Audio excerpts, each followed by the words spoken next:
In the dead of night, when the world is cloaked in darkness, the whispers of ancient tales swirl in the air, tales that have been passed down through generations, tales that make the heart race and the skin tingle with fear and wonder. Filipino folklore is alive, pulsing with stories that are as much a part of the land as the trees and mountains. These stories aren't just tales, they're the lifeblood of a culture, connecting the past with the present, the living with the spirits that linger just out of sight. Filipino folklore is rich, vibrant, and haunting. It's a world where the line between the living and the supernatural blurs, where spirits walk among us, and monsters lurk in the shadows, waiting for the unwary. These stories have been told and retold, around flickering candlelight, in the quiet of the night, and in the soft, trembling voices of those who have seen more than they should. Monsters in Filipino culture are not just figments of imagination, they are real, living entities that hold immense power over the people who believe in them. They are the embodiment of fear, the unknown, the things that go bump in the night. But they are also teachers, reminders of the balance between good and evil, of the consequences of straying too far from the path of righteousness. The Aswang, a creature that has haunted the nightmares of many, is more than just a monster.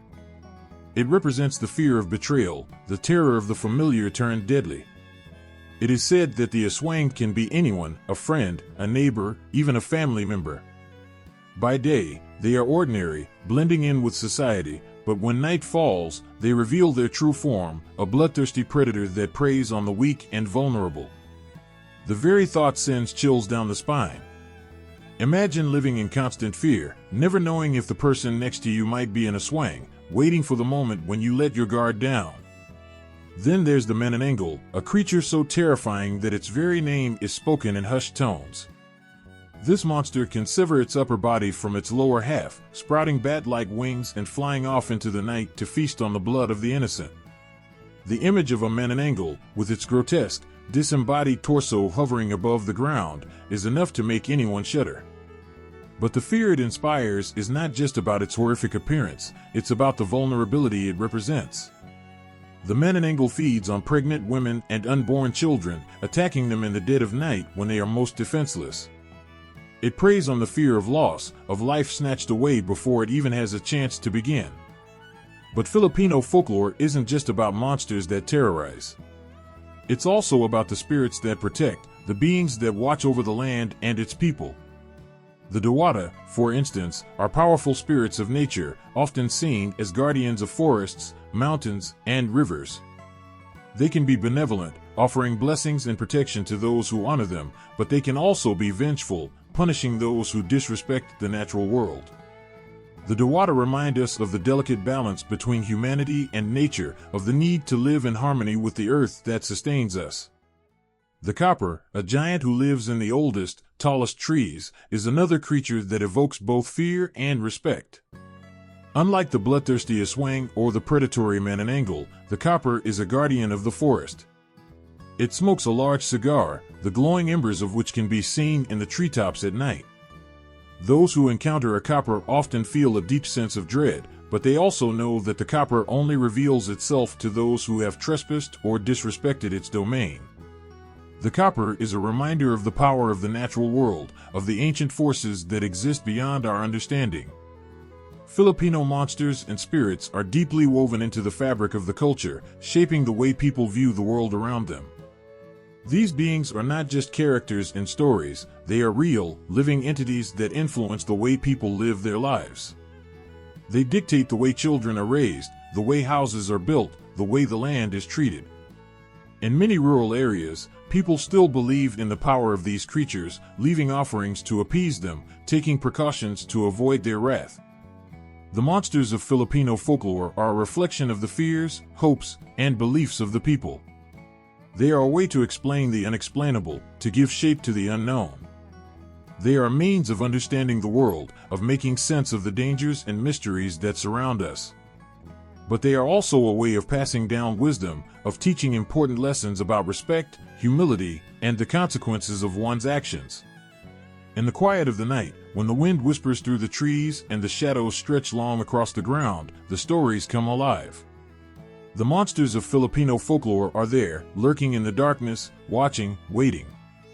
They are a part of the land, a part of the people, a part of the soul of the Philippines. And as long as these stories are told, they will continue to live, haunting the dreams and memories of those who dare to listen. These monsters are more than just tales to frighten children. They are the embodiment of the unknown, the things that cannot be explained, the fears that lurk in the deepest corners of the mind. They are a reminder that the world is full of mysteries, of things that cannot be easily understood or controlled. And in a culture where the line between the physical and the spiritual is so thin, these monsters take on a life of their own, becoming as real as the people who tell their stories. Filipino folklore is a treasure trove of these stories, each one more haunting than the last. It's a world where the monsters are not just the stuff of nightmares, but living, breathing beings that walk among us, shaping our lives in ways we may not even realize. And as long as these stories are passed down, the monsters will continue to live, haunting the dreams and memories of those who dare to listen. When the moon hangs low in the sky, casting long, eerie shadows on the ground, there is a creature that stirs in the darkness, a creature that makes even the bravest souls shiver with fear. The Aswang, a name whispered in hushed tones, is a terror that has haunted the Philippines for generations. It is not just a monster, it is a force that embodies the unknown, the unexplainable, and the uncontrollable. The Aswang is a shapeshifter, a being that can hide in plain sight, blending seamlessly with everyday life. By day, it walks among the living, wearing the face of a friend, a neighbor, or even a family member. It smiles, it talks, it laughs, just like anyone else. But when night falls, when the world is cloaked in darkness, the Aswang reveals its true form. It transforms into something monstrous, something that defies reason and sanity. Its eyes glow with a hunger that can never be sated, and its mouth stretches into a wicked grin, ready to feast on the flesh and blood of the innocent. Across the Philippines, the Aswang takes on many forms, each one more terrifying than the last. In some regions, it is a bird-like creature, its wings beating silently in the night as it searches for its next victim. In others, it is a dog or a pig, slinking through the shadows with eyes that burn like embers. But no matter its form, the Aswang is always the same at its core, a predator that feeds on the fear and flesh of the living. One of the most horrifying aspects of the Aswang is its ability to blend in. You could be sitting next to one right now, and you would never know. It could be the kind old woman down the street who offers you food every day, or the friendly man who helps you carry your groceries. During the day, the Aswang is kind, helpful, even charming. But at night, it becomes a creature of nightmares, stalking the vulnerable and the weak. In the province of Kapre, the Aswang is particularly feared. Here, it is said to take the form of a beautiful woman by day, drawing people in with her beauty and grace. But when night falls, her body splits in half, her upper torso sprouting wings as she flies into the night to hunt. She is drawn to the smell of pregnant women, the scent of life growing inside them, and she will stop at nothing to rip that life away. The thought of such a creature, silently slipping through the night, her eyes glowing with a hunger that can never be quenched, is enough to send shivers down anyone's spine. In other regions, the Aswang is a grotesque beast, with long, sharp teeth and claws that can tear through flesh like paper. It hides in the forests, waiting for unsuspecting travelers to wander too far from the safety of the village. Those who encounter it often never return, their bodies found days later, drained of blood, with a look of terror frozen on their faces. The forest, once a place of life and growth, becomes a graveyard, a place where the Aswang reigns supreme. But the Aswang is not just a monster that exists in the wild. It can enter homes, slipping through the smallest cracks and crevices to get to its prey. There are stories of people waking up in the middle of the night to find the Aswang perched at the foot of their bed, its eyes glowing in the dark, its mouth dripping with saliva as it prepares to strike. The thought of such a creature, silently entering your home, creeping closer and closer while you sleep, is the stuff of nightmares. There are countless stories of encounters with the Aswang, each one more chilling than the last. In one village, a man was said to have married an Aswang without knowing it. For years, she lived with him, raising their children, cooking their meals, all the while hiding her true nature. But one night, the man awoke to find his wife's bed empty. Following a strange sound, he found her outside, her body twisted and deformed, feasting on the flesh of a neighbor's child. The horror he felt at that moment, realizing that the woman he loved was a monster, is unimaginable. He fled, but she followed him, her once loving eyes now filled with rage and hunger. The man barely escaped with his life, and his story is still told to this day, a warning to those who think they can trust what they see. In another tale, a group of villagers banded together to hunt down an Aswang that had been terrorizing their town. Armed with nothing but torches and knives, they ventured into the night, following the sounds of the creature's footsteps. When they finally found it, the sight that met them was something out of a nightmare. The Aswang was feeding on a child, its mouth covered in blood, its eyes glowing with an unnatural light. The villagers attacked, but the creature was too fast, too strong. It fought them off, disappearing into the night, leaving nothing but fear and despair in its wake. The child it had killed was one of many, and the villagers knew that as long as the Aswang lived, none of them would ever be safe. The Aswang is more than just a monster, it is a reflection of the deepest fears and anxieties that dwell within the human heart. It represents the fear of the unknown, the terror of being betrayed by those we trust, and the horror of losing control over our own lives. In a world where the Aswang exists, no one is ever truly safe. It could be anyone, anywhere, waiting for the moment when you least expect it.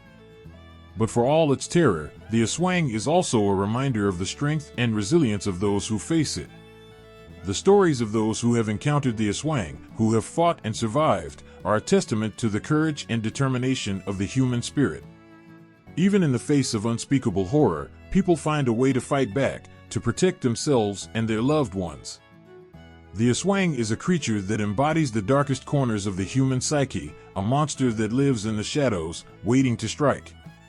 It is a reminder that even in the light of day, the darkness is never far away. And when the sun sets, and the world is plunged into darkness, the Aswang is there, lurking just out of sight, ready to feed on the fear that it so expertly creates. In the dead of night, when silence wraps the world in its cold embrace, there is a sound that can freeze the blood in your veins, a soft rustling, like wings brushing against the air.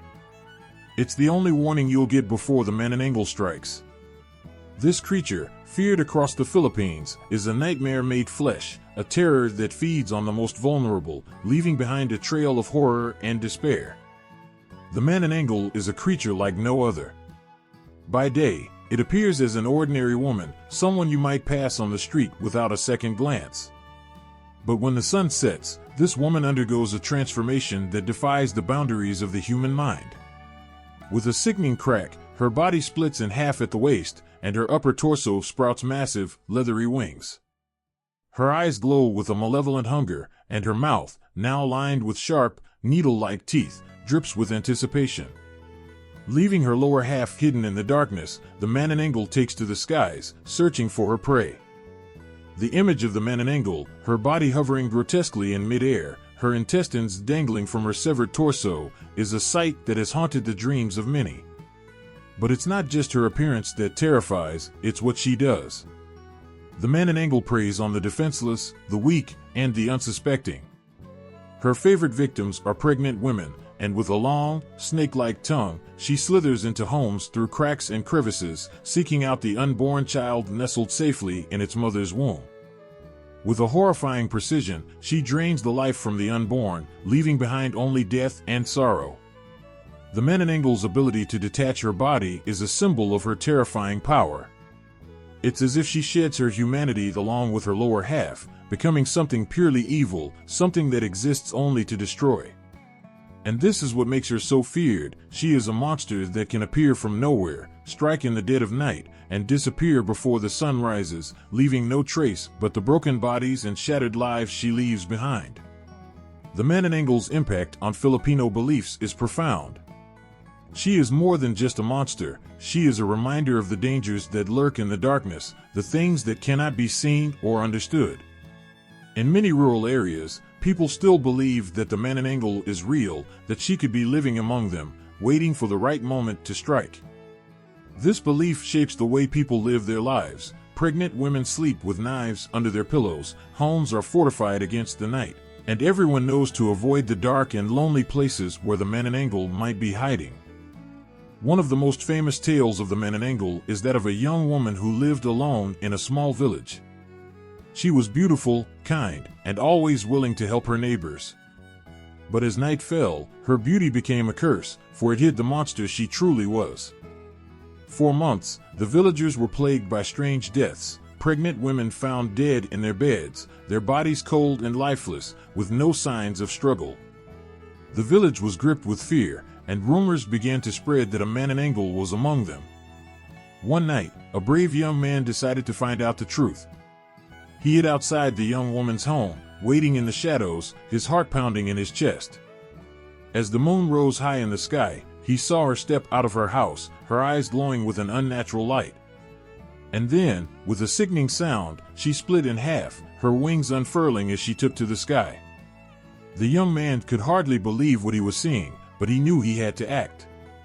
He waited until she was gone, then crept into her house and found her lower half, hidden in the darkness. With trembling hands, he sprinkled salt and ashes on the exposed flesh, knowing that this would prevent her from reattaching her body. When the Manananggal returned, she found herself trapped, unable to become whole again. Her screams echoed through the night, a sound that would haunt the village for years to come. But by dawn, she was gone, leaving behind nothing but ashes and the memory of her terror. The village was safe once more, but the story of the Manananggal lived on, a reminder of the horrors that lurk in the shadows. Sightings of the Manananggal continue to this day. In some regions, people claim to have seen her flying across the moonlit sky, her silhouette a dark, twisted shape against the stars. Others tell of hearing the rustling of her wings, a sound that sends shivers down their spines. These stories are passed down from generation to generation, each one more chilling than the last. They are a testament to the power of the Manananggal, a creature that, despite the modern world, continues to inspire fear and awe. The Manananggal is not just a story, she is a symbol of the unknown, the things that cannot be controlled or explained. She represents the fear of the night, of the things that go bump in the dark, of the dangers that hide just out of sight. And for those who believe in her, she is a constant reminder to be vigilant, to protect what is most precious, and to never let their guard down. For in the world of Filipino folklore, the Manananggal is always watching, always waiting, ready to strike when you least expect it. In the depths of the forest, where the light of day barely touches the ground, there is a presence that has haunted the hearts of many, a presence that watches silently from the shadows, its glowing eyes peering through the thick foliage. The Kapre, a giant spirit that dwells in trees, is a figure that looms large in Filipino mythology. Tall and fearsome, it is a being of immense power, wrapped in a cloak of mystery and terror. The Kapre is often described as a massive, dark-skinned giant, its body covered in coarse hair, with eyes that burn like embers in the night. It sits perched high in the branches of an ancient tree, a cigar clutched between its enormous fingers, the smoke swirling around its towering form. The air around it is thick with the smell of tobacco and the sound of its deep, rumbling breaths. But it's not the Kapre's size that sends shivers down the spine, it's the feeling that it's always there, always watching, even when you can't see it. Many who have encountered the Kapre speak of a heavy, oppressive feeling that washes over them as they pass by certain trees. It's as if the very air becomes thick with dread, each step becoming harder, each breath more labored. The Kapre does not need to show itself to be felt. Its presence alone is enough to freeze the blood in your veins. For those who dare to look up, to search the branches above, the sight of the Kapre's glowing eyes staring back is enough to make them wish they had never ventured into the forest. The Kapre is not just a terrifying giant, it is a symbol of the power and mystery of the natural world. In many ways, it embodies the spirit of the trees it inhabits, protecting them from those who would do them harm. Those who respect the forest, who treat the trees with reverence, have nothing to fear from the Kapre. But those who enter with ill intent, who seek to cut down the trees or disturb the peace of the forest, may find themselves facing the Kapre's wrath. There are countless tales of people who have crossed paths with the Kapre and lived to tell the tale, their stories filled with a mixture of awe and terror.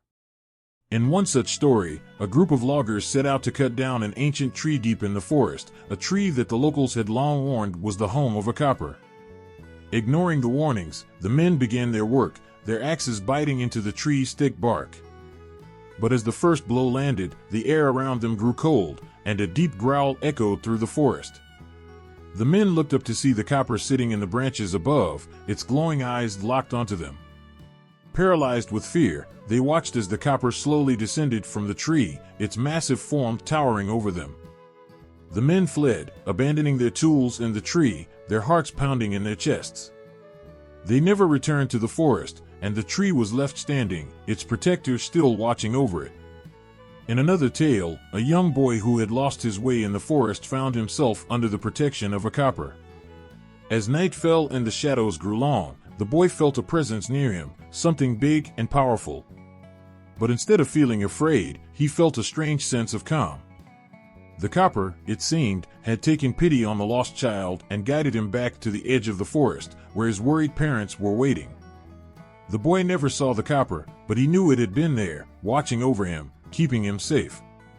The Kapre's role as a guardian of the forest has made it a figure of great cultural importance. It is a reminder of the respect that must be shown to the natural world, of the power that lies within the trees and the spirits that dwell within them. For many, the Kapre is not just a monster to be feared, but a protector to be revered, a symbol of the delicate balance between man and nature. But for all its protective qualities, the Kapre is still a creature of immense power, and its anger is something to be feared. There are stories of those who have dared to challenge the Kapre, who have sought to harm the trees it guards, only to be met with terrifying consequences. Some have been chased from the forest, never to return, while others have simply disappeared, their fates known only to the Kapre itself. Even today, the Kapre remains a powerful figure in Filipino folklore. It is a creature that embodies the fears and mysteries of the forest, a reminder that there are things in this world that cannot be explained or controlled. And for those who respect the forest, who understand the power of the natural world, the Kapre is a guardian, a protector who watches from the shadows, ensuring that the balance is maintained. The Kapre is more than just a tale told to children to keep them from wandering too far into the forest. It is a symbol of the deep connection between the Filipino people and the land they live on, a reminder of the power that resides in the natural world. And for those who have felt its presence, who have seen its glowing eyes staring down from the trees, the Kapre is a force that will never be forgotten, a giant that looms large in the heart and soul, a guardian of the ancient and the untamed. In the stillness of the night, when the moon casts eerie shadows on the forest floor, a chilling sound cuts through the silence, the haunting neigh of a creature that is neither fully man nor beast. The Tikbalang, a half-man, half-horse figure, is a creature that has sent shivers down the spines of those who have heard its tale. Towering and fearsome, with the head of a horse and the body of a man, this creature embodies the fears and mysteries of the wild, where the lines between reality and nightmare blur. The Tikbalang is a creature that seems to have stepped straight out of a nightmare. Its body, tall and muscular, is covered in thick, coarse hair, while its elongated face, with its fiery eyes and sharp teeth, speaks of a ferocity that few would dare to challenge. Standing on hind legs that resemble a horse's, yet moving with the agility of a man, the Tikbalang is a contradiction in form, a beast that should not exist, yet one that has captured the imaginations and fears of many. But the true terror of the Tikbalang lies not in its appearance, but in its ability to twist reality itself. Travelers who venture into the forests where the Tikbalang is said to dwell often find themselves hopelessly lost, no matter how well they know the paths. The creature is known to lead its victims in circles, making them believe they are on the right track, only to bring them back to the same spot over and over again. The forest becomes a labyrinth, and the Tikbalang its cruel master, playing with the minds of those who dare to enter its domain. In Filipino folklore, the Tikbalang is not just a monster but a trickster, a spirit of the wild that delights in confusing and tormenting those who cross its path. But there is more to the Tikbalang than just its mischievous nature. It is also a guardian of the forests, a being that protects the natural world from those who would harm it. The Tikbalang's tricks are not just random acts of cruelty, they are a way of keeping the unworthy out, of ensuring that only those who respect the forest and its secrets can pass through unharmed. There are many stories of encounters with the Tikbalang, each one more terrifying than the last. In one famous tale, a group of young men decided to explore a dense forest that was rumored to be the home of a Tikbalang. They laughed at the warnings of the villagers, confident in their strength and courage. But as they ventured deeper into the forest, the mood began to change. The trees seemed to close in around them, and the path they had been following disappeared, leaving them lost in a sea of green. As night fell, the Tikbalang made its presence known. The men heard the sound of hooves behind them, but when they turned, there was nothing there. The sound grew closer, the ground shaking with each step, until finally, the creature appeared before them. It stood tall, its eyes glowing with an unnatural light, its breath hot and foul. The men tried to run, but the forest seemed to work against them, the trees closing ranks to block their escape. One by one, they fell to the ground, exhausted and terrified, as the Tikbalang loomed over them, its laughter echoing through the night. When dawn finally broke, the men found themselves back at the edge of the forest, bruised and battered, but alive. They never spoke of what had happened, but their fear was enough to keep others from venturing into the Tikbalang's territory. The forest remained untouched, the Tikbalang's presence a powerful deterrent to those who would seek to challenge it. In another story, a young woman was traveling alone through a forest when she felt the eyes of the Tikbalang upon her. Unlike others, she did not panic or try to run. Instead, she stopped, closed her eyes, and whispered a prayer, asking for protection and safe passage. When she opened her eyes, the path before her was clear, and she continued on her way without incident. It is said that the Tikbalang, moved by her respect and courage, allowed her to pass, guiding her safely through the forest. These stories show the Tikbalang as both a fearsome beast and a complex figure in Filipino folklore. It is a creature that inspires both terror and respect, a symbol of the wild, untamed forces of nature that cannot be controlled or understood. The Tikbalang is not just a monster to be feared, but a reminder of the power and mystery of the natural world, a world where the boundaries between the real and the supernatural are thin, and where the creatures of myth still walk among us. Even today, the Tikbalang remains a potent figure in the Filipino imagination. It is a creature that embodies the fears and superstitions of a people deeply connected to the land, a land where the forest is not just a place of trees and animals, but a living, breathing entity, home to spirits and creatures that protect and challenge those who enter. The Tikbalang is a guardian of this world, a trickster who tests the hearts and minds of those who cross its path, a reminder that in the wild, nothing is as it seems, and that the line between the natural and the supernatural is never truly clear. The Tikbalang stands as a powerful symbol of the unknown, a creature that has haunted the minds of many and continues to do so. It is a being that cannot be easily categorized or dismissed, a force of nature that reminds us of the power and mystery of the world we live in. And for those who have felt its presence, who have heard its hooves in the dark, the Tikbalang is more than just a story, it is a living, breathing nightmare, a creature that still walks the forests of the Philippines, guarding the ancient paths and keeping the secrets of the wild. In the stillness of the night, a faint cry echoes through the dark, the sound of a baby lost and alone.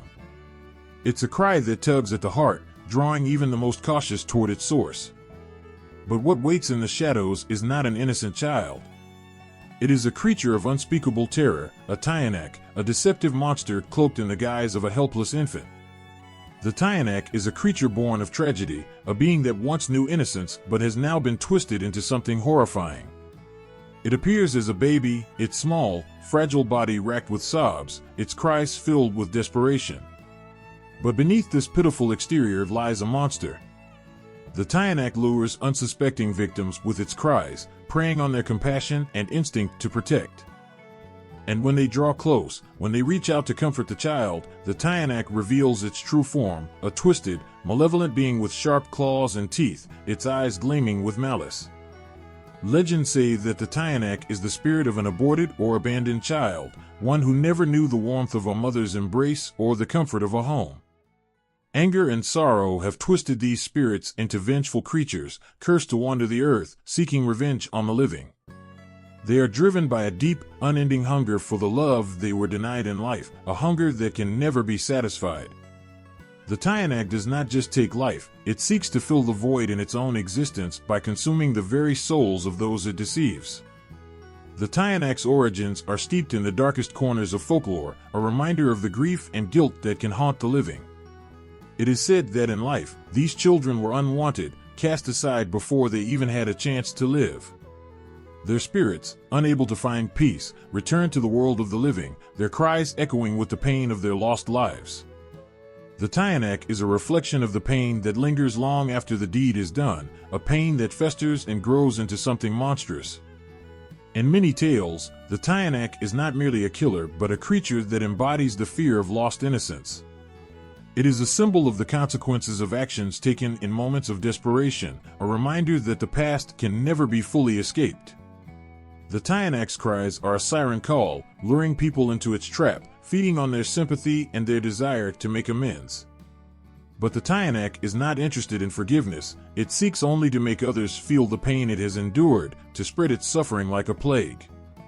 One of the most chilling stories of the Tiyanak tells of a woman who, late one night, heard the cries of a baby coming from the woods near her home.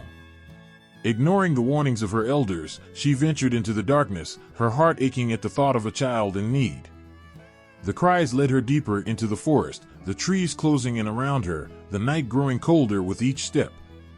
Finally, she found the source of the cries, a small, swaddled baby lying on the forest floor, its tiny body shaking with sobs. Relieved, the woman scooped the baby into her arms, whispering soothing words. But as she did, the baby's cry ceased, and it began to laugh, a chilling, inhuman sound that sent a wave of terror through her. The woman looked down, and in that instant, the baby's face twisted into a grotesque, snarling mask, its eyes burning with an unnatural light.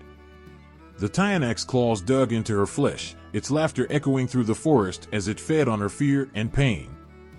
By the time the villagers found her, she was barely alive, her mind shattered by the encounter. The cultural impact of the Tiyanak is profound, a creature that has long haunted the collective consciousness. It is a story told to children to keep them from wandering into the forest at night, a reminder of the dangers that lurk in the darkness. But it is also a story for adults, a tale that speaks to the deepest fears and regrets, a reminder of the consequences of abandoning those who are most vulnerable. For many, the Tiyanak is more than just a monster, it is a symbol of the darker side of human nature, of the choices that can lead to unimaginable horror. It is a reflection of the pain that can arise from decisions made in moments of weakness, of the ghosts that can haunt us long after those decisions are made. The Tiyanak's cries are not just the cries of a monster, they are the cries of lost souls, of lives cut short, of innocence lost forever.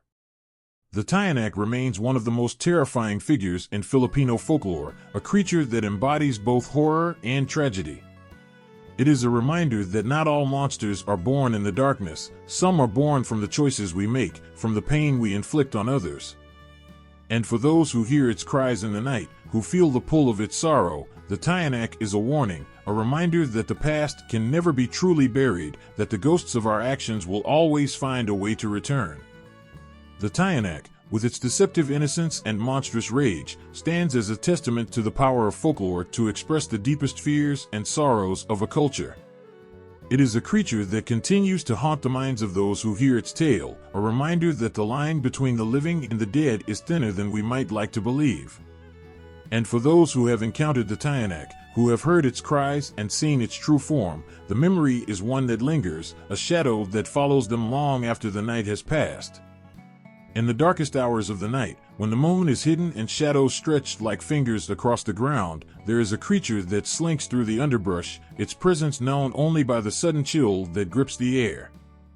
The Sigbin, with its twisted body and eerie gait, is a nightmare come to life, a strange, vampiric beast that defies all logic and stirs fear in the hearts of those who dare to speak its name. The Sigbin is unlike any creature you've ever heard of, its form so strange that it seems like a demon conjured from the deepest corners of a fevered mind. Its body is hunched and twisted, moving in a way that is both unsettling and unnatural. Some say it walks backward, its head tucked low between its legs, while others describe it as hopping like a kangaroo, its ears flapping like wings.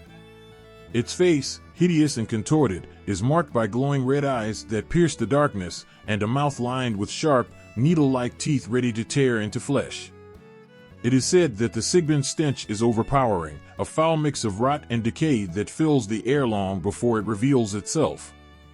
But what truly sets the sigbin apart is its hunger, a deep, unending thirst for blood. The sigbin is a vampire, but not in the way of elegant creatures of the night. It is a beast driven by a primal urge to feed, targeting the vulnerable and unsuspecting. The sigbin does not swoop down from the sky or hide in the shadows of castles. It emerges from the very earth itself, stalking its prey with a terrifying single-mindedness. Its thirst for blood is so intense that it is said to drain the life from its victims completely, leaving them as nothing more than empty husks. The sigbin's presence is often detected by the absence of sound, a sudden, unnatural silence that falls over the forest, as if even the animals know to keep still in its presence. Then comes the sound of its claws scraping against the earth, the ragged breaths it takes as it closes in on its prey. Those who have seen the sigbin and lived to tell the tale speak of its terrifying speed, how it moves with a fluid grace that belies its twisted form. And when it strikes, it does so with brutal efficiency, leaving no time for its victims to cry out in fear. In the stories passed down through generations, the sigbin is a creature that embodies the fears of the unknown, the dread of the dark places where light never touches. It is a beast that preys not only on the body but on the mind, its very existence a reminder of the things that lurk beyond the edge of the firelight. In some regions, the sigbin is said to be controlled by witches or sorcerers who use it to carry out their dark deeds. These sigbin are kept in clay jars or hidden in caves, only released when their masters seek to cause harm. In these tales, the sigbin is not just a monster but a weapon, a tool of terror wielded by those who have mastered the dark arts. But there are other stories, too, stories that paint the sigbin in a different light. In some regions, the sigbin is not merely a creature of horror but a part of the natural order, a being that exists to maintain balance.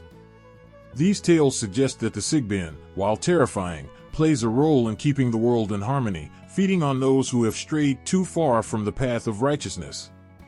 In these stories, the sigbin is not just a predator but a judge, a being that metes out punishment to those who deserve it. One tale tells of a man who, driven by greed, ventured into the forest to find a hidden treasure. Ignoring the warnings of the villagers, he pressed on, his mind filled with visions of gold and jewels. But as night fell, he found himself lost, the path he had followed now twisted and unfamiliar.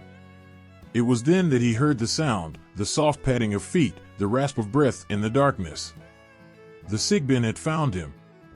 With nowhere to run, the man was forced to face the creature. The sigbin, with its glowing eyes and foul stench, stared at him for a long moment before striking. The man's screams echoed through the forest, but when the villagers found him the next day, there was nothing left but a withered, lifeless body. The treasure, they said, had been cursed, and the sigbin had come to claim what was rightfully its own. In another story, a young girl was walking home late at night when she heard the sound of crying coming from the bushes. Fearing it was a child in need, she approached, only to find herself face to face with the sigbin. But instead of attacking, the sigbin simply stared at her, its eyes filled not with malice, but with a strange, sorrowful wisdom. The girl, terrified yet unable to move, stood frozen as the sigbin sniffed the air around her, as if searching for something. After what felt like an eternity, the sigbin turned and vanished into the night, leaving the girl unharmed. The villagers later told her that the sigbin had spared her because she was pure of heart, and that it only fed on those who had committed dark deeds. The sigbin, with its strange appearance and bloodthirsty nature, remains one of the most feared creatures in Filipino folklore. Yet, despite its terrifying reputation, it is also a creature that reflects the complexities of the world it inhabits. It is a being of the shadows, a predator that walks the line between the natural and the supernatural. It is a reminder that the world is full of mysteries that cannot be easily explained, and that the darkness holds more than just the absence of light. The sigbin is a creature of paradoxes, a beast that is both feared and respected, a monster that exists not just to terrify, but to remind us of the hidden truths that lie just beyond our understanding. And for those who have encountered the sigbin, who have felt its presence in the night, the memory of that encounter is one that will never fade, a reminder that in the darkness, there are things that defy explanation. things that will forever haunt our dreams. In the dead of night, when the world is silent and the shadows grow long, a figure appears, drifting silently through the mist. Clad in a flowing white dress, her face pale as moonlight, she is a ghostly vision of sorrow, a white lady, the lingering spirit of a woman whose tragic fate binds her to this world. Her presence is felt before she is seen, a sudden chill in the air, the hairs on the back of your neck standing on end, as if the very atmosphere is warning you of the tragedy that is about to unfold.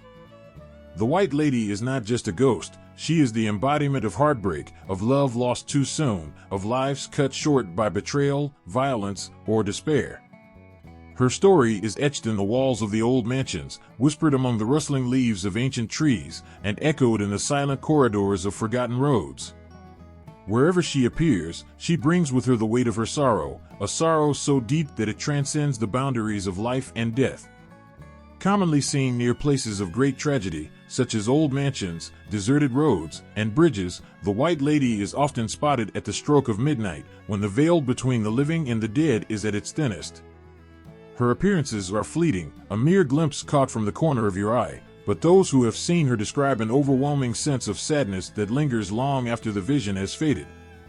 It is as if the White Lady carries with her the heavy burden of her untold story, a story that cries out to be heard, even if the living are too frightened to listen. One of the most famous tales of the White Lady hails from Balik Drive in Quezon City, a road shrouded in mystery and fear. Drivers traveling alone at night have reported seeing a beautiful woman in white, standing by the roadside. Her face is obscured by her long, dark hair, and she seems to be waiting for something or someone. Some say she is the spirit of a young woman who was brutally murdered on that very road, her life taken by a ruthless attacker. Others believe she is the ghost of a heartbroken lover who took her own life after being abandoned by the man she loved. Regardless of her origin, those who have encountered her say that if you look into her eyes, you are overcome by an indescribable sense of despair, as if the pain she carries is too great to bear. The White Lady of Balik Drive is not the only one of her kind.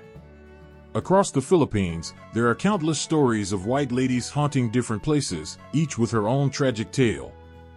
In some versions, the White Lady is a victim of betrayal, killed by a lover or spouse who turned against her. In others, she is a mother searching for the child she lost in life, her soul unable to rest until she is reunited with her beloved. No matter the specifics, each story shares the same thread of overwhelming sadness, of a life cut short by cruelty or misfortune, leaving behind a spirit that can find no peace. These tales are more than just ghost stories, they are a reflection of the deep cultural significance of the White Lady in Filipino society. The White Lady represents the consequences of unresolved grief, of emotions so powerful that they transcend the boundaries of life and death. She is a reminder that the pain of the living does not simply disappear with death, but can linger, manifesting as a restless spirit that haunts the places where tragedy struck. The White Lady serves as a warning, a symbol of what can happen when love turns to despair, when trust is shattered, and when the injustices of the past are left unaddressed. Yet, despite the fear she inspires, there is also a deep sense of compassion for the White Lady. She is not just a ghost to be feared, but a soul to be pitied, a woman whose pain is so profound that it transcends the grave. In some stories, those who encounter the White Lady are moved to pray for her soul, to offer her the peace she was denied in life. They light candles, say prayers, and hope that their small gestures will help guide her spirit to the other side, where she can finally find the rest she so desperately seeks. The White Lady's presence in Filipino culture speaks to the deep connection between the living and the dead, to the belief that the spirits of the departed are still among us, watching, waiting, and sometimes reaching out to the world they once knew. Her story is a testament to the enduring power of love and loss, and to the idea that some wounds are so deep that even death cannot heal them.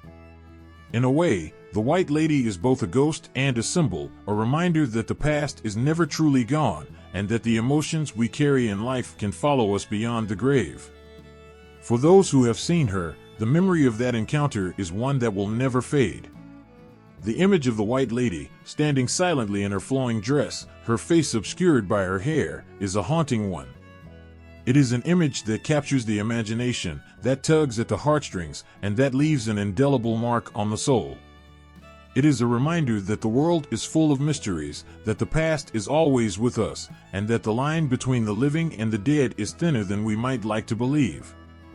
So, when the night is at its darkest, and the wind begins to howl through the trees, remember the White Lady. Remember her story, her sorrow, and her enduring presence. For she is not just a ghost, but a testament to the enduring power of love, loss, and the human spirit, a spirit that, even in death, refuses to be forgotten. In the heart of the ancient forests, where the air is thick with the scent of earth and the leaves whisper secrets of old, there exist beings who have watched over the land since time immemorial. These are the Dewata, spirits of nature whose beauty is said to rival the most stunning sunsets, whose power is as wild and untamed as the storms that sweep across the islands. To encounter a Dewata is to step into a world where the line between the seen and unseen blurs, where the very essence of nature is alive, aware, and waiting. The Dewata are not merely guardians of the forests, mountains, and rivers, they are the very soul of the natural world, embodying its beauty, its fury, its nurturing warmth, and its unforgiving wrath. With every breath of wind that rustles through the trees, with every drop of rain that nourishes the earth, the presence of the Dewata can be felt. They are the pulse of the earth, the heartbeat of the forests, the breath of life that sustains the world around us. Some Dewata are known for their kindness, their presence a blessing to those who respect the land. Farmers who care for their crops, who honor the trees and streams, may find their fields abundant, their harvests bountiful, all thanks to the benevolence of these spirits. Stories tell of Dewata who appear to the kind-hearted, offering guidance, protection, and sometimes even magical gifts. These Dewata are the gentle hands of nature, guiding those who walk in harmony with the world. But not all Dewata are so forgiving. Nature, in all its beauty, can also be cruel, and so too can the Dewata. They are as capable of wrath as they are of kindness, and those who harm the land, who show no respect for the balance of life, may find themselves at the mercy of these spirits. There are tales of entire villages cursed for cutting down sacred trees, of hunters lost in the woods, never to return, for taking more than their share. The malevolent Dewata are a reminder that nature demands respect, that the earth's bounty is not to be taken for granted, and that there is a price to pay for those who forget this ancient pact. Throughout the islands, the stories of the Dewata vary, each region adding its own layer of mystery, its own interpretation of these enigmatic beings. In some places, the Dewata are believed to dwell in towering mountains, their presence marked by the sudden appearance of thick mists or the inexplicable blooming of flowers in the dead of night. In others, they are said to reside in ancient trees, their spirits woven into the very fabric of the forest, watching over all who pass beneath their branches. To each region, the Dewata are both familiar and unknowable, revered and feared, a part of the land yet always just out of reach. One such tale speaks of Maria Makiling, perhaps the most famous of all Dewata, a spirit so deeply intertwined with the land that her name is known across the country. Maria Makiling is said to live on the slopes of Mount Makiling, a beautiful maiden with long flowing hair and a kind heart. She is known for her generosity, often helping those who find themselves lost in the forest, guiding them back to safety, or rewarding those who show kindness to the creatures of the woods. But Maria Makiling is also a protector of her domain, and those who harm her beloved forest may find themselves cursed, their luck turned sour, their lives plagued by misfortune. Another tale from the Visayas speaks of a Dewata who dwells in the waters of the Hinachuan Enchanted River. This Dewata is said to be fiercely protective of the river's crystal-clear waters, which are believed to have healing properties. Locals tell of a time when outsiders tried to take the river's water for their own gain, only to be struck down by a sudden illness. The river, it seems, is under the protection of a powerful spirit who allows only those with pure intentions to benefit from its waters. Yet, even within the same region, the stories of the Dewata can vary, reflecting the diverse landscapes and cultures of the Philippines. In the mountains of Mindanao, there are tales of Dewata who take the form of wild animals, elusive and mysterious, guiding hunters to their prey but vanishing into the mist if disrespected. In the plains of Luzon, the Dewata are often associated with fertility and the harvest, their blessings sought by farmers before planting season. Each tale adds another layer to the complex relationship between the people and these ancient spirits, a relationship built on respect, fear, and reverence. To encounter a Dewata is to encounter the very spirit of the land, to be reminded that we are but guests in a world far older and wiser than we can ever comprehend. The Dewata are not just characters in a story, they are the embodiment of the natural world's power and mystery, a living reminder of the delicate balance that sustains life on these islands. They are the whisper of the wind through the trees, the sudden stillness before a storm, the inexplicable feeling of being watched as you walk through the forest. They are nature itself, alive and aware, watching, waiting, and always present. In every region, in every tale, the Dewata remain a constant, a force of nature that cannot be tamed or fully understood. They are the guardians of the natural world, the spirits that have watched over these islands for centuries, and they will continue to do so for centuries more. Their stories are not just folklore, they are a living testament to the power of nature, a reminder that the land we walk on, the air we breathe, the water we drink, is sacred, and that we must honor it as the Dewata have done for so long. Beneath the shade of ancient trees, hidden among the roots and fallen leaves, there are eyes watching. These are the Duwend, small, mischievous beings whose presence is felt in the sudden rustling of leaves or the unexpected tripping of a foot. To encounter a Duwend is to step into a world where the ordinary becomes extraordinary, where the line between the seen and unseen blurs in the most unsettling way. The Duwend are not like the spirits of old, vast and powerful. No, these creatures are small, almost childlike in stature, but their influence over those who cross their path is anything but minor. Some say the Duwend are guardians of the earth, caretakers of the land who watch over the fields, the forests, and the homes of those who respect the old ways. Others describe them as tricksters, delighting in causing trouble for anyone who dares to ignore the invisible rules they set. There are many types of Duwend, each with its own temperament and quirks. The Duwend sa Balit are among the most feared, living in the roots of the ancient Balit trees. These Duwend are known for their sharp tempers, quick to anger if their home is disturbed. Then there are the Duwend sa Bahay, who live within the walls of homes, often adopting a particular family and protecting them as long as they are treated with respect.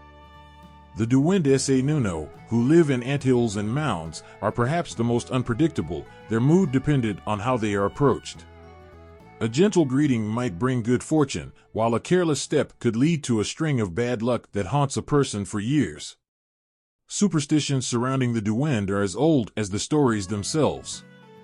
Before entering a forest, children are taught to say tabi tabi pa, a respectful request for the Duwend to step aside and let them pass without incident. In homes where things go missing or strange noises are heard, offerings of food or drink are often left out, a peace offering to placate the little people who might be feeling neglected. And when misfortune strikes, from unexplained illnesses to financial troubles, it is not uncommon for people to wonder if they have somehow offended the Duwend. The stories of encounters with the Duwend are as varied as they are chilling.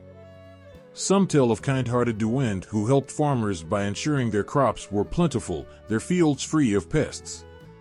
These Duwend would sometimes appear in dreams, offering advice on how to care for the land, their presence a blessing to those who honored the earth. Others speak of more sinister encounters, where the Duwend played tricks that left lasting scars. A child who laughed at the tales of the Duwend might find themselves plagued by nightmares, their sleep disturbed by the sound of tiny footsteps just beyond the door. A man who ignored the warnings of the elders might trip over nothing, his fall breaking bones, the laughter of the unseen trickster ringing in his ears. One tale tells of a young woman who, in a moment of anger, kicked over an anthill near her home. That night, as she slept, she was visited by a Duwend sa Nuno, its tiny face twisted in fury. The next morning, she awoke to find her foot swollen and painful, the start of a sickness that would not leave her until she sought the forgiveness of the Duwend. Another story speaks of a farmer who, after years of bountiful harvests, decided he no longer needed to leave offerings for the Duwend sa Bahay who had once been his silent helper. His crops began to wither, his livestock fell ill, and it was only when he returned to the old ways, placing a small bowl of rice near the hearth each night, that his fortunes began to improve. The Duwend are beings of contradictions. They can be kind, offering protection and guidance, or they can be cruel, delighting in causing harm to those who disrespect them. But whether they are friend or foe, one thing is certain: they are not to be trifled with. To treat them with disrespect is to invite misfortune, to ignore them is to risk their wrath. They are the small guardians of the old ways, the tricksters who remind us that the world is full of mysteries we may never fully understand. In every region, in every tale, the Duwend remain a constant presence, a reminder that even the smallest beings can hold great power. They are the protectors of the earth, the mischief makers who keep us humble, the spirits who walk among us, unseen but ever present. To encounter a Duwend is to be reminded of the delicate balance between the seen and unseen, the world of the living and the world of the spirits. They are a living testament to the belief that the world is full of more than we can see, that there are forces at work that we can never fully understand. And so, as long as there are those who walk the earth, the stories of the Duwend will continue, passed down from generation to generation, a reminder that in every shadow, in every quiet corner of the world, there may be eyes watching, waiting, and judging our every step. In the darkness of the night, when the air is thick with an unsettling stillness, a flicker of light suddenly ignites the sky. It is not the comforting glow of a lantern nor the distant shimmer of a star. No, this light moves with a life of its own, a fiery orb that dances just above the ground, drawing the eye and chilling the soul. This is the Sant Elmo, a mysterious fireball that has haunted the dreams and fears of countless generations. The Sant Elmo is no ordinary flame. It is said to be the restless spirit of a soul who died a tragic death, often in water, its fiery form fueled by the pain and anger it harbors. Some believe the Sant Elmo is the embodiment of a soul unable to find peace, cursed to wander the earth in search of something it can never attain. Others say it is a vengeful spirit, one that takes on this form to lure the living into peril, leading them astray in the dead of night. Theories about the nature of the Sant Elmo are as varied as they are haunting. Some say it is born from the tears of the earth, ignited by the blood spilled in battles long forgotten. Others whisper that the Sant Elmo is the manifestation of a curse, placed upon those who have wronged the spirits of the land. Whatever its origin, one thing is certain: the Sant Elmo is a harbinger of fear, a symbol of the unknown that has left many trembling in its wake. Encounters with the Sant Elmo are rare, but those who have seen it never forget the experience. One tale tells of a fisherman who, while casting his nets late at night, saw a glowing ball of fire hovering above the water. Mesmerized, he followed it, believing it to be a sign from the spirits. But as he drew closer, the fireball moved further away, leading him deeper into the treacherous waters. By the time he realized the danger, it was too late. His boat capsized, and he was never seen again. The villagers say his spirit now joins the Sant Elmo, doomed to wander the waters that claimed his life.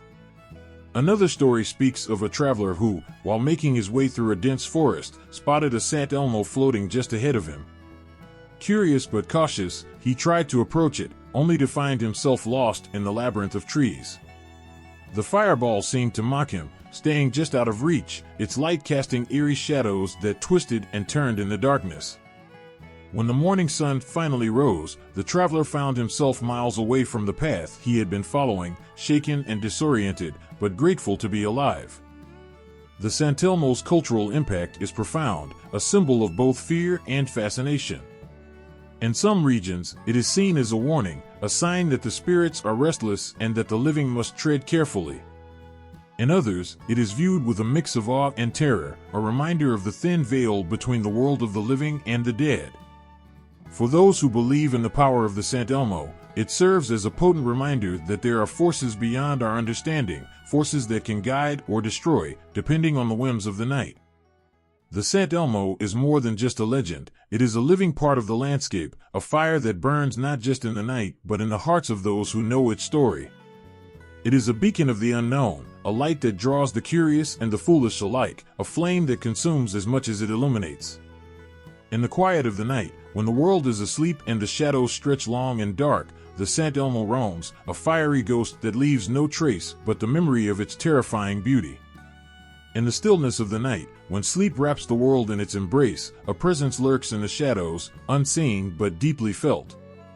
The air grows heavy, suffocating, as if the very essence of life is being drawn away. Then, without warning, the breath is stolen from your lungs, a crushing weight pinning you down. It is the Batabat, the vengeful spirit of trees, come to exact its wrath. The Batabat is not just any spirit, it is a force of nature, born from the deep roots of ancient trees that have been uprooted or disturbed by humans. It is said that when a tree, especially an old and towering one, is felled or its resting place is invaded, the Batabat is awakened. Displaced from its home, it harbors a deep resentment, a hatred that festers in the dark corners of the night, waiting for the right moment to strike. The Batabat is often depicted as a large, grotesque figure, with eyes that burn with anger and a form that seems to meld with the twisted branches of the trees it once called home. But it is not its appearance that strikes fear into the hearts of those who know its legend, it is the manner in which it exacts its revenge. The Batabat is known to bring about what is known in modern times as sleep paralysis, but with a far more sinister twist. As you lie in bed, drifting into sleep, the Batabat sits on your chest, crushing the life out of you, making it impossible to breathe or move. It is in this helpless state that the Batabat revels, watching as its victim struggles, terrified, unable to escape. Folklore and superstitions surrounding the Batabat are deeply ingrained in the culture, passed down through generations as warnings. Never cut down a tree without seeking permission from the spirits, the elders say, for you may awaken a Batabat. In some regions, it is believed that the Batabat resides specifically in trees that are home to other spirits, such as the Dewata, and to disturb such a tree is to invite not just the Batabat's wrath, but the wrath of all the spirits that dwell within. Stories of encounters with the Batabat are enough to make anyone think twice before disturbing a tree. One tale tells of a man who, in his greed, cut down a large, ancient tree to make way for his new home. That night, as he slept in his newly built house, he awoke to a crushing pressure on his chest. He could see nothing but felt the weight of something heavy, oppressive, pinning him down. His breath came in ragged gasps, his heart pounding with terror as the unseen force squeezed the life out of him. By morning, he was found dead in his bed, his face twisted in fear, with no sign of what had caused his demise. The villagers whispered that the Batabat had claimed him, avenging the tree that had been its home. Another story tells of a family that, despite warnings, built their home on land where an old tree once stood. They dismissed the superstitions as mere stories meant to scare children.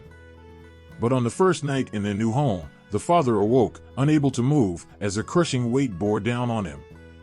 He could feel the Batabat's presence, its anger seeping into his very soul. His screams woke the family, but when they rushed to his side, they found him pale and gasping for air. Though he survived the night, he never fully recovered, and the family soon moved away, leaving the cursed house behind. The Batabat's role in folklore is a powerful reminder of the respect that must be given to nature and the spirits that dwell within it. It serves as a warning to those who would take from the earth without thought, a guardian of the trees that have stood for centuries. The Batabat's vengeance is not just about reclaiming its home, it is a lesson in humility, a reminder that there are forces in this world that are far greater than us, forces that demand respect and reverence. In the quiet of the night, as the wind rustles through the leaves of the trees, one cannot help but feel a chill, wondering if the Batabat is watching, waiting for the next soul to disturb its peace.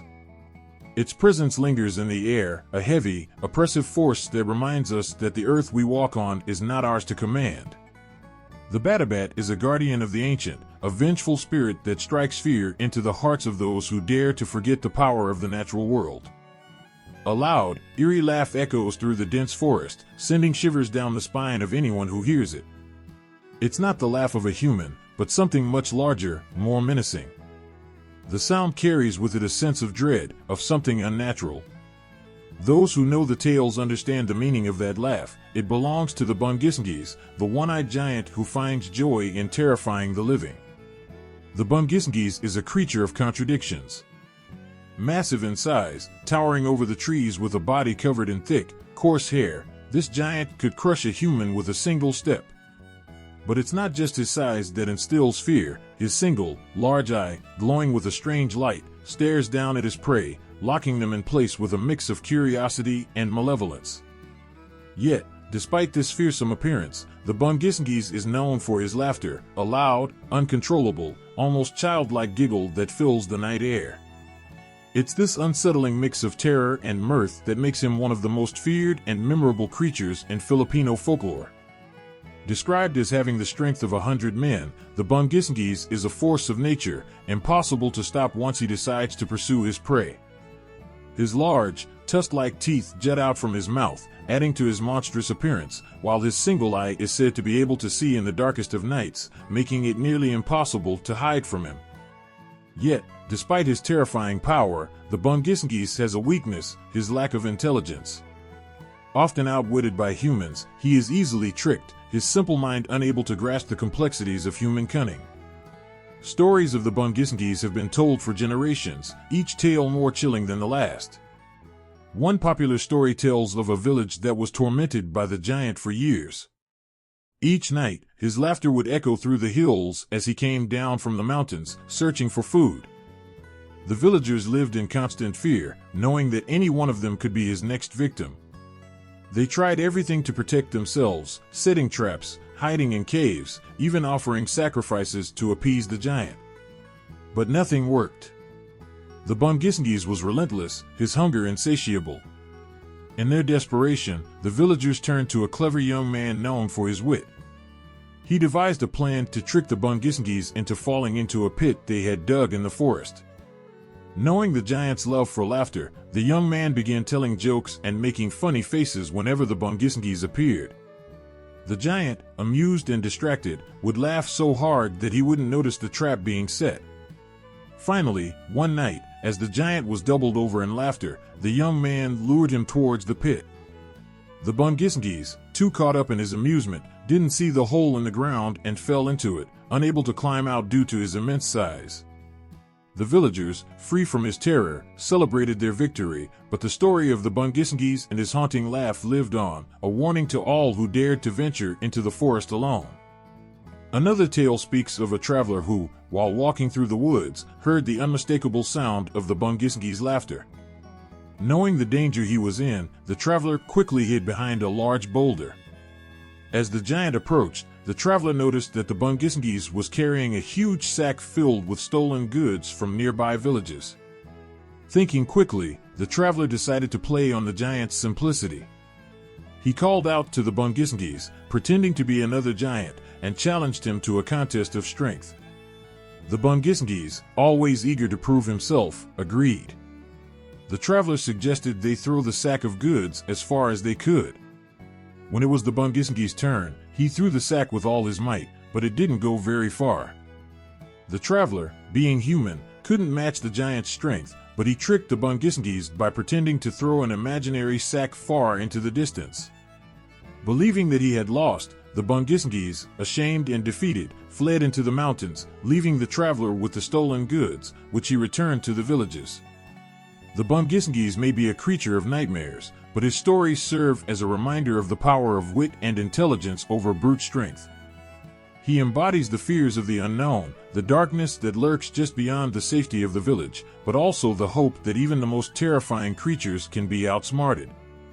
To hear the Bungisngis laugh in the dead of night is to know fear, but it is also to know that courage and cleverness can overcome even the most formidable of foes. His laugh, though terrifying, is also his downfall, a distraction that allows the brave and the wise to find a way to survive.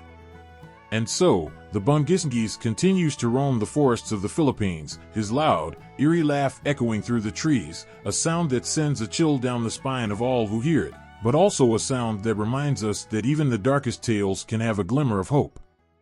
In the heart of a quiet village, whispers of a name spread like wildfire, sending chills through the air. The Mambabarang. A figure shrouded in darkness, feared by all who know of his power. To cross paths with him was to risk everything, to risk your life, your soul. He was the dark sorcerer of Filipino mythology, a master of the sinister art known as barong, a practice that twisted nature itself to his will, turning the ordinary into instruments of torment. The Mambabarang could command swarms of insects, control them with a single thought. These creatures, black beetles, spiders, scorpions, became his servants, his tools for inflicting pain and suffering. They would crawl under the skin of his victims, burrowing deep, gnawing away at flesh and spirit. The victim, once healthy and strong, would wither away, consumed by an unseen agony. It was said that the Mambabarang could even place a curse on an unsuspecting soul by simply taking a strand of their hair, sealing their fate with a whispered incantation. In villages where the Mambabarang was said to live, people tread carefully, their steps filled with caution. They spoke in hushed tones, never daring to utter his name too loudly, for fear of drawing his attention. If someone fell ill suddenly, if misfortune befell a family, the Mambabarang was always suspected. No one knew who he was or where he lived. He could be the old man with the sunken eyes who lived at the edge of the forest, or the silent woman who sold herbs in the market. The fear was that he could be anyone, hiding in plain sight, watching, waiting. One of the most chilling tales of the Mambabarang is of a young woman, beautiful and kind, who caught the eye of a man in the village.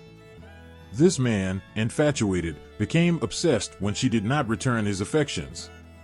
Consumed by jealousy and rage, he sought out the Mambabarang, begging for a way to make her his. The Mambabarang agreed, but not without a price.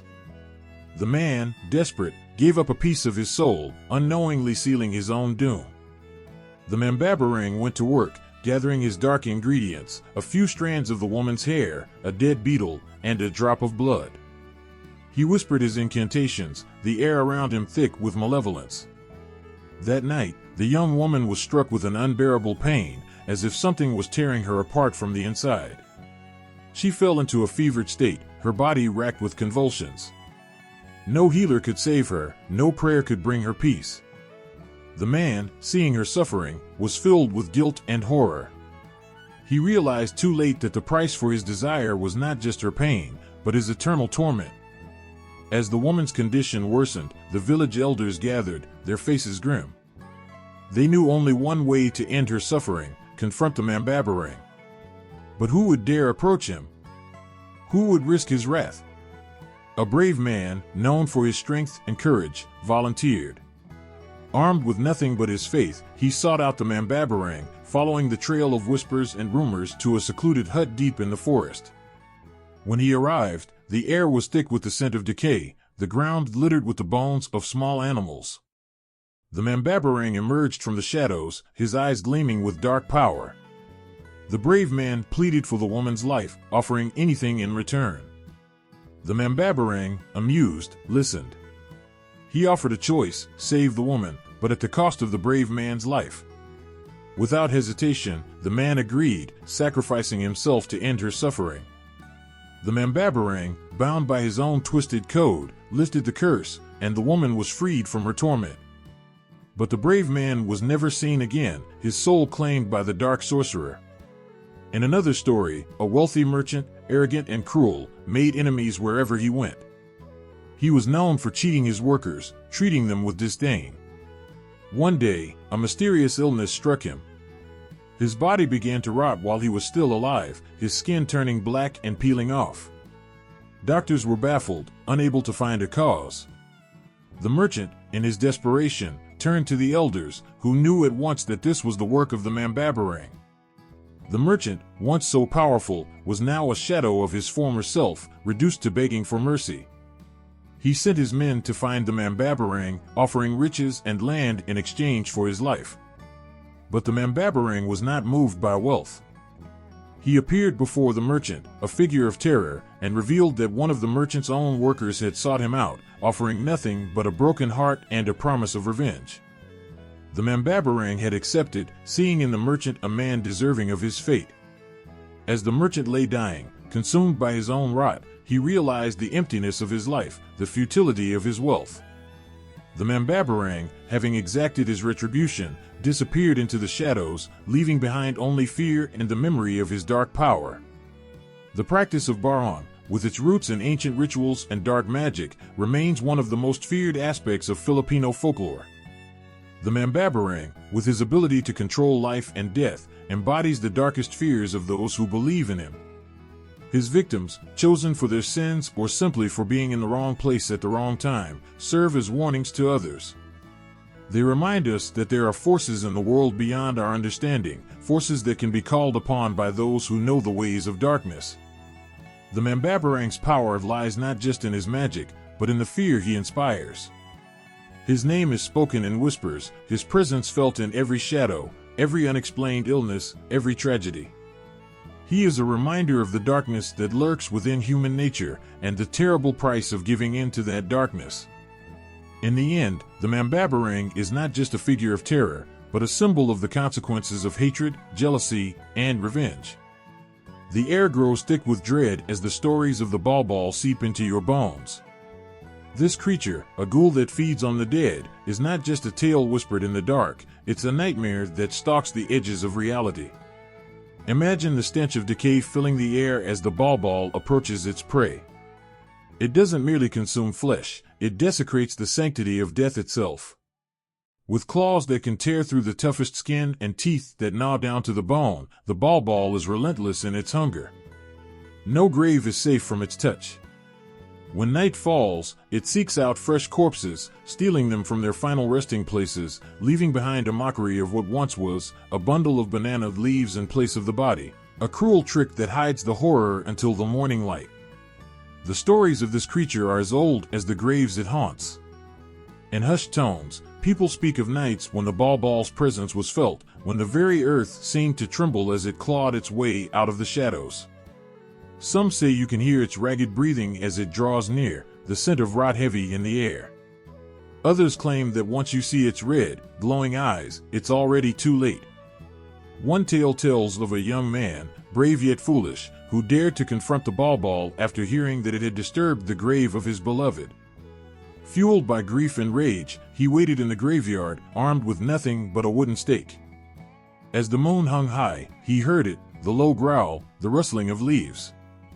And then, out of the darkness, the Balbal emerged, a grotesque figure with twisted limbs and a mouth that dripped with blood. The young man's courage faltered as he saw the true face of his enemy, a creature born from nightmares, its skin pulled tight over its skeletal frame, its eyes burning with an insatiable hunger. But the Balbal is not a creature that can be easily bested. With a speed that belies its ghastly form, it lunged at the young man, its claws slashing through the air. The fight was over before it began. As the young man lay dying, he realized that the Balbal's hunger was not just for the dead but for the living as well. His screams were swallowed by the night as the creature fed, leaving nothing behind but a mangled body and the echo of terror. This is not just a monster of the past, the Balbal's legend continues to send shivers down the spine of those who hear it. It is a reminder that some fears are not easily buried, that the line between life and death can be crossed in the most horrifying of ways. The tales of the Balbal serve as a warning, a reminder that there are things in this world that feed on more than flesh, they feed on fear, on the darkness that lies within every human heart. In the quiet corners of the Philippines, where the dead are laid to rest, people still speak of the Balbal. They tell stories to children, not just to frighten them but to keep them safe. For in a world where such creatures might exist, fear is the only defense. The Balbal is a shadow that lingers, a grotesque figure that haunts the night, forever hungry, forever searching for its next victim. The mere thought of this creature is enough to make your skin crawl, to send a chill down your spine. It is a reminder that there are horrors in this world that we cannot escape, no matter how much we try.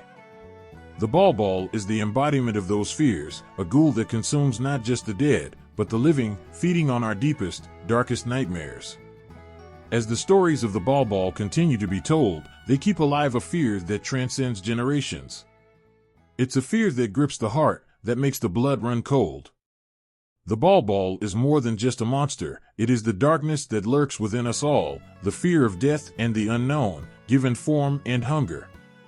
And in the dead of night, when the wind howls and the shadows grow long, you might just hear the Balbal's ragged breathing, feel its eyes upon you, and know that some fears can never be laid to rest.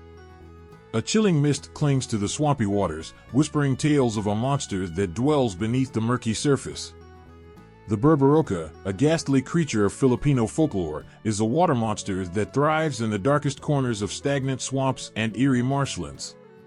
Its very presence sends shivers down the spine, as its stories are as dark as the waters it inhabits. The Berberoka is a grotesque sight to behold. It is said to have the body of a massive, bloated fish, covered in scales that glisten like whetstones. Its eyes are large and round, bulging from its face, staring unblinkingly from beneath the water.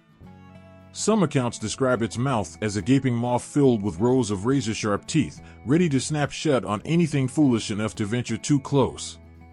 The creature's skin is slick and slimy, reflecting the ghastly, greenish light of the swamp. Legends say that the Berberoka is a spirit of the swamp, a vengeful entity that preys on those who disturb its home. It is said to lure unsuspecting victims with its deceptive, almost soothing, movements beneath the water. A gentle ripple, a soft splash, these are the deceptive tricks of the Berberoka, drawing people in until it is too late. Once it has them within its reach, the Berberoka pulls its prey under the surface, dragging them into the murky depths where they are lost forever. One haunting tale tells of a fisherman who, desperate for a catch, ventured into a forbidden part of the swamp known for its mysterious disappearances. His boat rocked gently on the still water as he cast his net. Hours passed without a bite, and just as he began to lose hope, he noticed the water bubbling strangely around his boat. Curious and cautious, he peered over the side, only to see a pair of glowing eyes staring back at him from below. Before he could react, a massive hand reached up from the depths, gripping the edge of the boat. The fisherman's scream was swallowed by the thick, swampy fog as he was pulled under, never to be seen again. Another story speaks of a family who lost their young daughter to the Berberoka. She had been playing near the water's edge when she was enticed by the creature's lure. Her parents, frantic and desperate, searched the swamp for days, but all they found were disturbing ripples in the water and the faintest traces of her presence. They say that on quiet nights, when the fog rolls in and the moon is high, the sound of her laughter can still be heard, mingling with the eerie croaking of the swamp. The Berberoka's legend serves as a stern warning to those who live near its habitat. It embodies the fears of the unknown and the dangers lurking in seemingly tranquil places. Its presence is a reminder that not all is as it seems, and the calm surface of a swamp can hide the darkest of terrors beneath. The stories of the Berberoka are passed down through generations, a chilling testament to the fear of the hidden and the unseen. These tales are not merely stories of horror, they are woven into the cultural fabric of those who live in its shadow. They shape the way people interact with the swamps, teaching respect for the natural world and the spirits said to inhabit it. The Berberoka becomes a symbol of nature's power, a reminder of the respect and caution needed when dealing with forces beyond human control. The Berberoka's impact is profound, instilling a deep sense of respect and fear that influences the lives of those living near its swampy domain. Its legend endures, reminding people that beneath the serene surface of nature's water, dangers can lurk, and sometimes, the most terrifying monsters are those that remain hidden, waiting for the right moment to strike. On the edge of the graveyard, where the night is thick with an unnatural stillness, the Amelanhig prowls. This creature, a horrifying specter of the undead, stirs from its rest, driven by a hunger that transcends death itself. Picture the graveyard at twilight, the shadows stretching long and the air growing cold. It is here that the Amelanhig emerges, its presence a chilling reminder of the dark forces that lie beyond the veil of life. The Amelanhig is not merely a ghost, but a ghastly remnant of the dead, cursed to walk the earth in a decayed, skeletal form. Its body is twisted and rotting, bones jutting out through patches of decaying flesh.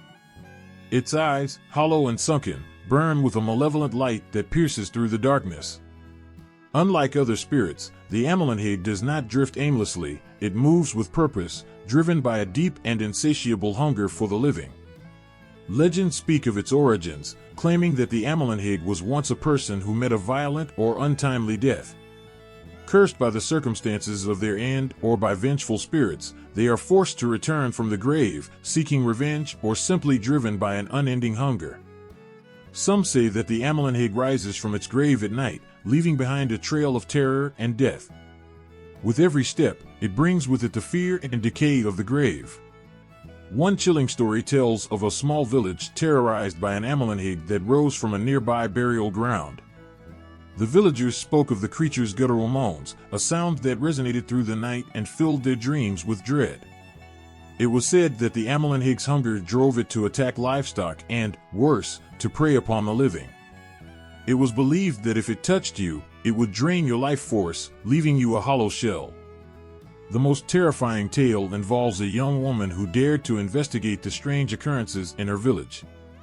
Determined to uncover the source of the nightly terror, she ventured into the graveyard, her lantern casting flickering shadows on the gravestones.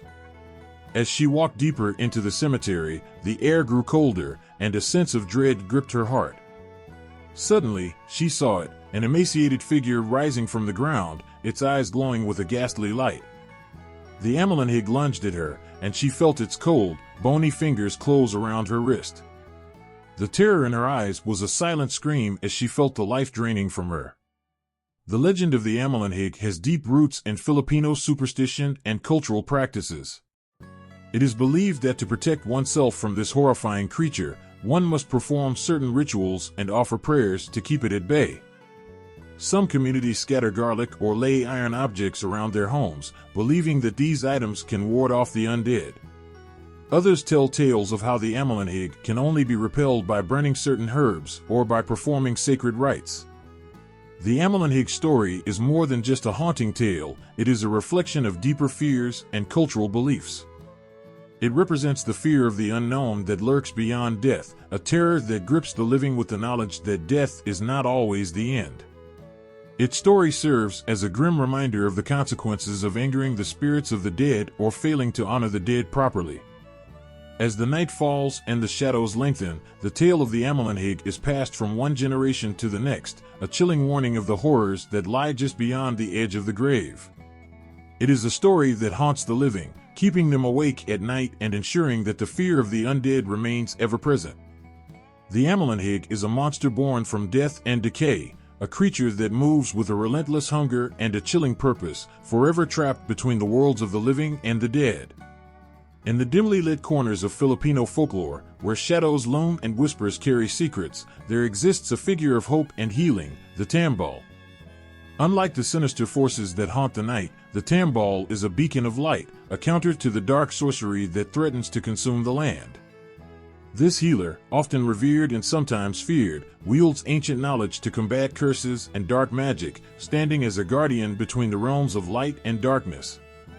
The tambal is not just a healer but a powerful practitioner of benevolent magic.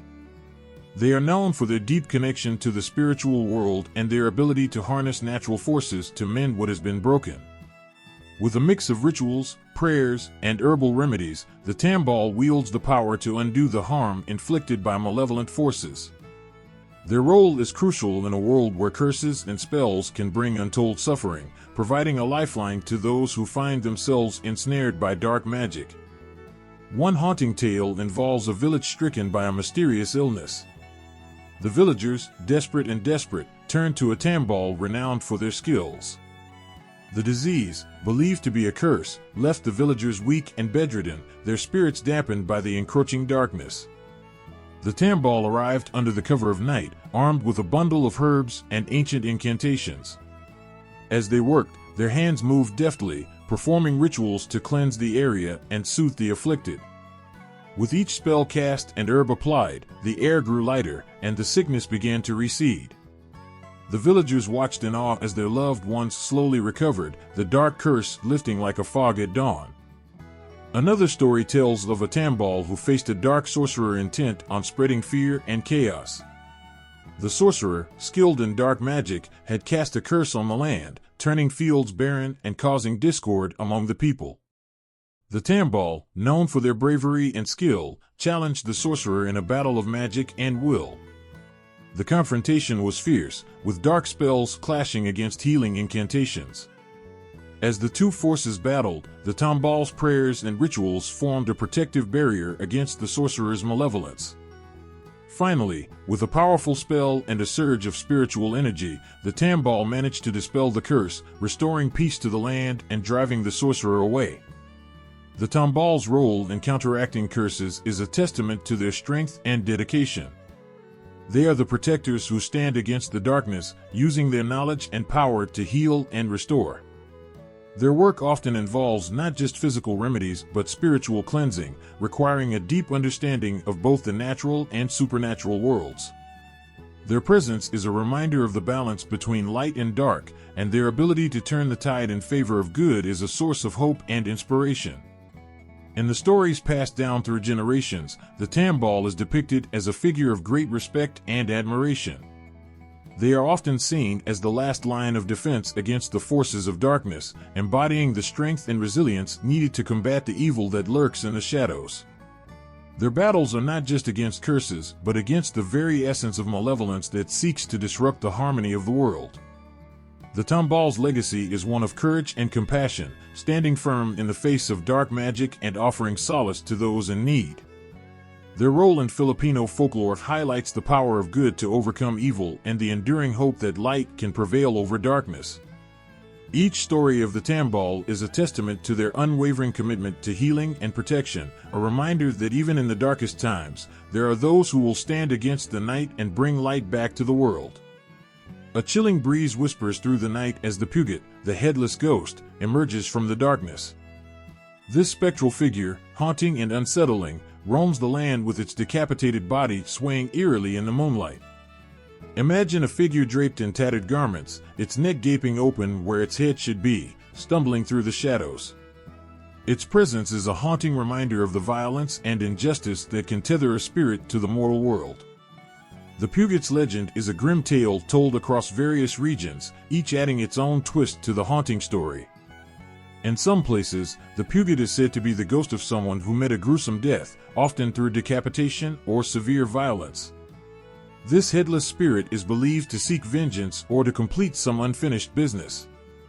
Its head, lost in the chaos of its death, is often depicted as a malevolent force wandering in search of its lost body, making the Puget one of the most terrifying figures in Filipino folklore.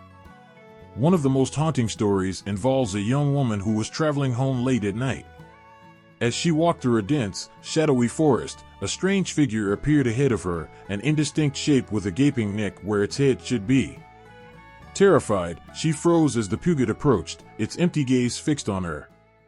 The ghostly figure seemed to drift closer, its movements jerky and unnatural. With each step, the eerie silence was broken only by the sound of rustling leaves and the woman's increasing heartbeats. The Puget seemed to be searching for something, its presence chilling the very air around her. The woman, paralyzed by fear, could only watch as the figure eventually faded into the darkness, leaving behind an unsettling silence and the echo of her own terrified breaths. In another chilling tale from a rural village, the Puget's ghost was said to haunt a particular road. Locals spoke of strange occurrences, disembodied footsteps in the night, eerie lights, and the sudden feeling of being watched. One night, a group of villagers, determined to uncover the truth, ventured out to confront the haunting. As they walked the road, they encountered the Puget, its headless form drifting silently along the path. The villagers reported that the air grew colder and the darkness seemed to thicken around them. The ghost's appearance was followed by an oppressive sense of dread that made even the bravest among them shiver with fear. They hurriedly fled, the chilling encounter leaving them with a story of the Puget that would become a staple of village lore. The Puget's variations across regions highlight the widespread fear and fascination it inspires. In some areas, the headless ghost is associated with ancient curses or family feuds, symbolizing the unresolved anger and pain of the deceased. In others, it is seen as a guardian of sacred places or a warning of impending doom. Despite the differences, the core of the legend remains the same, a haunting figure forever bound to the earthly realm by its violent death and its search for lost parts of itself. The Puget is more than just a ghostly figure, it represents the unresolved anger and the consequences of violence. Its stories are a grim reminder of how deeply personal and societal conflicts can leave a mark, lingering in the form of vengeful spirits. Each sighting and tale serves as a chilling testament to the Puget's role as a haunting reminder of the darkness that can linger even after death. As the night deepens and shadows lengthen, the legend of the Puget remains a powerful symbol of fear and unresolved justice. Its presence in Filipino folklore is a stark reminder of the way spirits can be bound by the pain and violence of their lives, forever searching for peace in a world where their stories still echo through the dark. In the eerie silence of the night, a chilling sound pierces the darkness, a repetitive, rhythmic clicking noise. It is the call of the tik-tik, a creature so closely tied to the malevolent Aswang that its very presence strikes fear into the hearts of those who hear it. This bird-like monster, with its haunting cry, has become a symbol of dread in Filipino folklore, its name synonymous with impending doom. The tik-tik is not an ordinary bird. Described as having a sinister, spectral appearance, it often resembles a large, bat-like creature with elongated wings and a beak that clacks ominously. It is said to follow the Aswang, its eerie call warning of the creature's approach. This chilling sound is more than just a noise, it is a harbinger of the Aswang's malevolent intentions, a signal that something terrible is about to happen. Legends paint the tik-tik as a faithful companion to the Aswang, a creature that prowls the night with a hunger for human flesh. As the Aswang hunts, the tik-tik's call echoes through the darkness, a grim soundtrack to the terror that follows. Its presence adds an additional layer of horror, turning the night into a cacophony of fear and anticipation. The sound of the tik-tik's call is often described as a series of clicks or ticks, growing louder and more urgent as the Aswang draws closer. This unsettling noise serves as a warning, a final chance for the unsuspecting to escape before it is too late. One of the most haunting tales involving the tik-tik is the story of a small village plagued by mysterious disappearances. As the villagers gathered to discuss the strange occurrences, the tik-tik's call echoed through the trees. Fear gripped the community as they realized that the bird-like creature was signaling the approach of the Aswang. That night, a young woman was snatched from her home by the Aswang, its hunger insatiable. The tik-tik's relentless clicking served as a grim reminder of the danger lurking just outside the safety of the village. In another chilling account, a family living on the outskirts of town reported hearing the tik-tik's call growing louder each night. The rhythmic clicking pierced their sleep, creating an atmosphere of constant dread.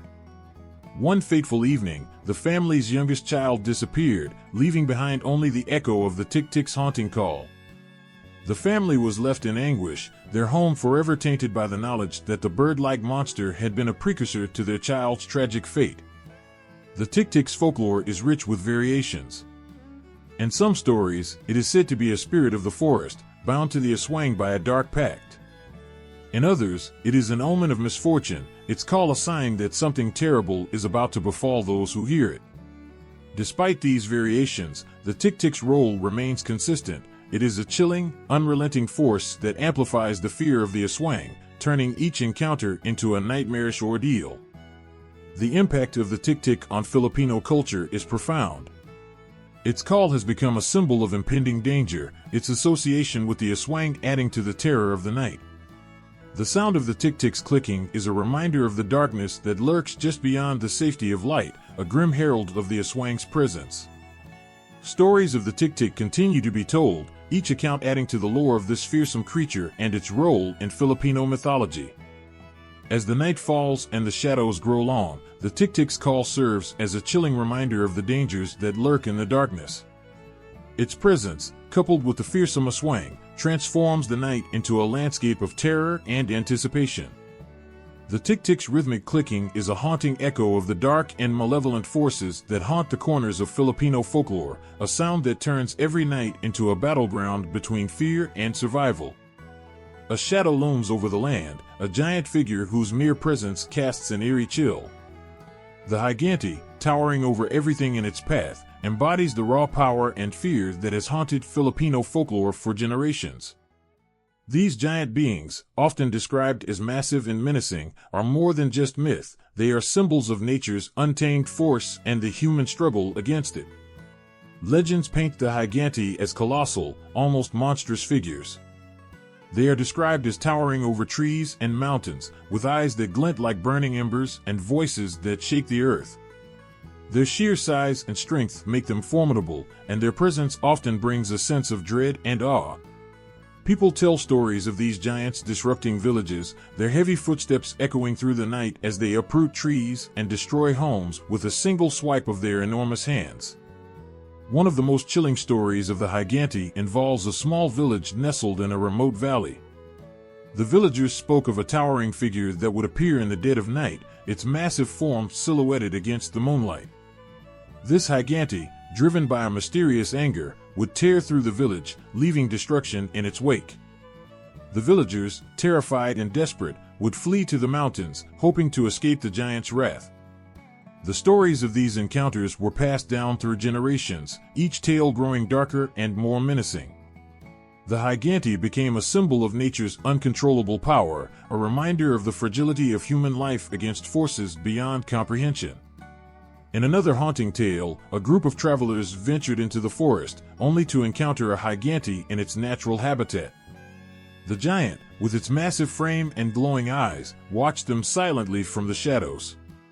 The travelers, frozen with fear, could only pray that the Higante would spare them. The tension was palpable, the air thick with dread. When the giant finally moved, it did so slowly, as if savoring the fear it instilled. The travelers managed to escape, but the encounter left an indelible mark on their souls. The story of their brush with the Higante became a cautionary tale, a warning to others about the dangers that lie hidden in the dark corners of the world. The Higante also holds a significant place in Filipino culture as a symbol of nature's power and the struggle between human ambition and the untamed world. In some tales, the Higante is seen as a guardian of the forest, a protector of nature's secrets. These stories highlight the delicate balance between respecting nature and the consequences of disturbing it. The Higante's immense strength and imposing presence serve as a reminder of the respect that must be given to the natural world. Cultural impact is evident in how the Higante is woven into the fabric of Filipino folklore. The giant stories often reflect the fears and reverence people have for the forces of nature. They remind us of the limits of human control and the unpredictable elements that shape our lives. The Higante's presence in folklore serves as a powerful metaphor for the challenges and fears that people face, embodying the struggle against overwhelming odds and the desire to understand and conquer the unknown. The stories of the Higante, with their mix of fear and awe, have left a lasting imprint on Filipino culture. They are more than just tales of giants, they are reflections of the deep-seated respect and trepidation people feel toward the powerful and mysterious forces of nature. The Higante stands as a symbol of both the grandeur and the terror of the natural world, a reminder of the vastness that lies beyond human reach and the ever-present possibility of encountering the unknown. In the quiet of the night, when shadows stretch long and the air grows heavy with secrets, the whisper of a name sends shivers down the spine, multo. This term, so simple yet chilling, encompasses a myriad of spirits that haunt Filipino lore. The multo, a generic ghost or spirit, is both feared and respected, a haunting presence that blurs the lines between the living and the dead. A multo can appear in countless forms, from the friendly spirit of a deceased loved one to the eerie wraiths that prowl the darkness. These spirits are said to come from various origins, each carrying its own story and purpose. Some are believed to be souls trapped between worlds, lingering because of unfinished business or untold grievances. Others are seen as restless spirits, cursed to wander eternally due to their actions in life. Their presence is marked by strange occurrences, creaking floorboards, cold drafts, and inexplicable noises that leave a chilling impression on those who encounter them. One of the most unsettling tales involves a multo that roamed a deserted house on the outskirts of a small town. The story goes that the house had been abandoned for years, its walls covered in dust and its floors coated with cobwebs.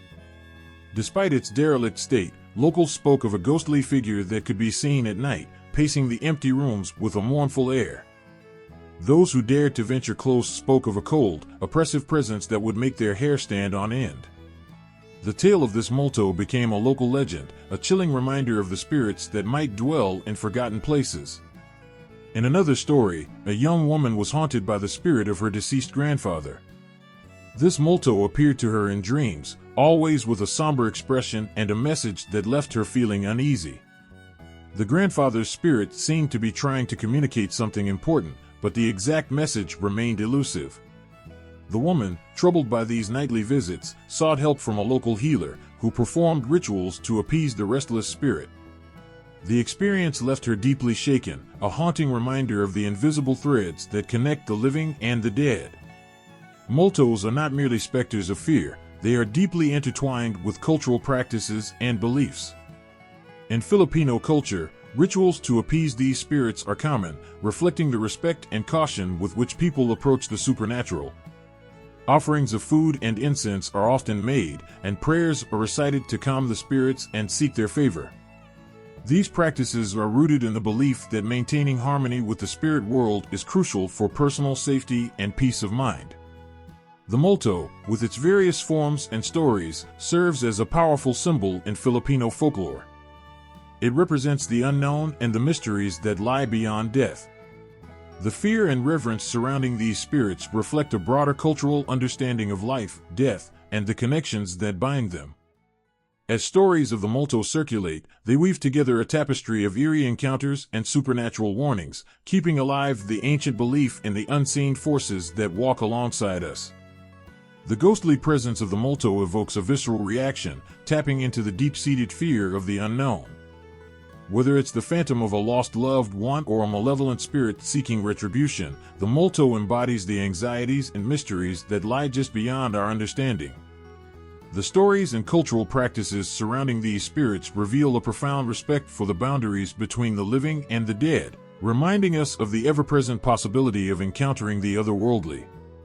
The Nuno Sa Punso, a figure both revered and feared, stands as a guardian of ancient mounds and sacred earth. It is said that these creatures dwell beneath the earth, hidden from sight but ever watchful, their presence felt in the tremors and whispers of nature. The Nuno, often described as a small, old man or wizened dwarf, represents a powerful force tied to the land itself. The mound, or punso, is more than just a pile of earth.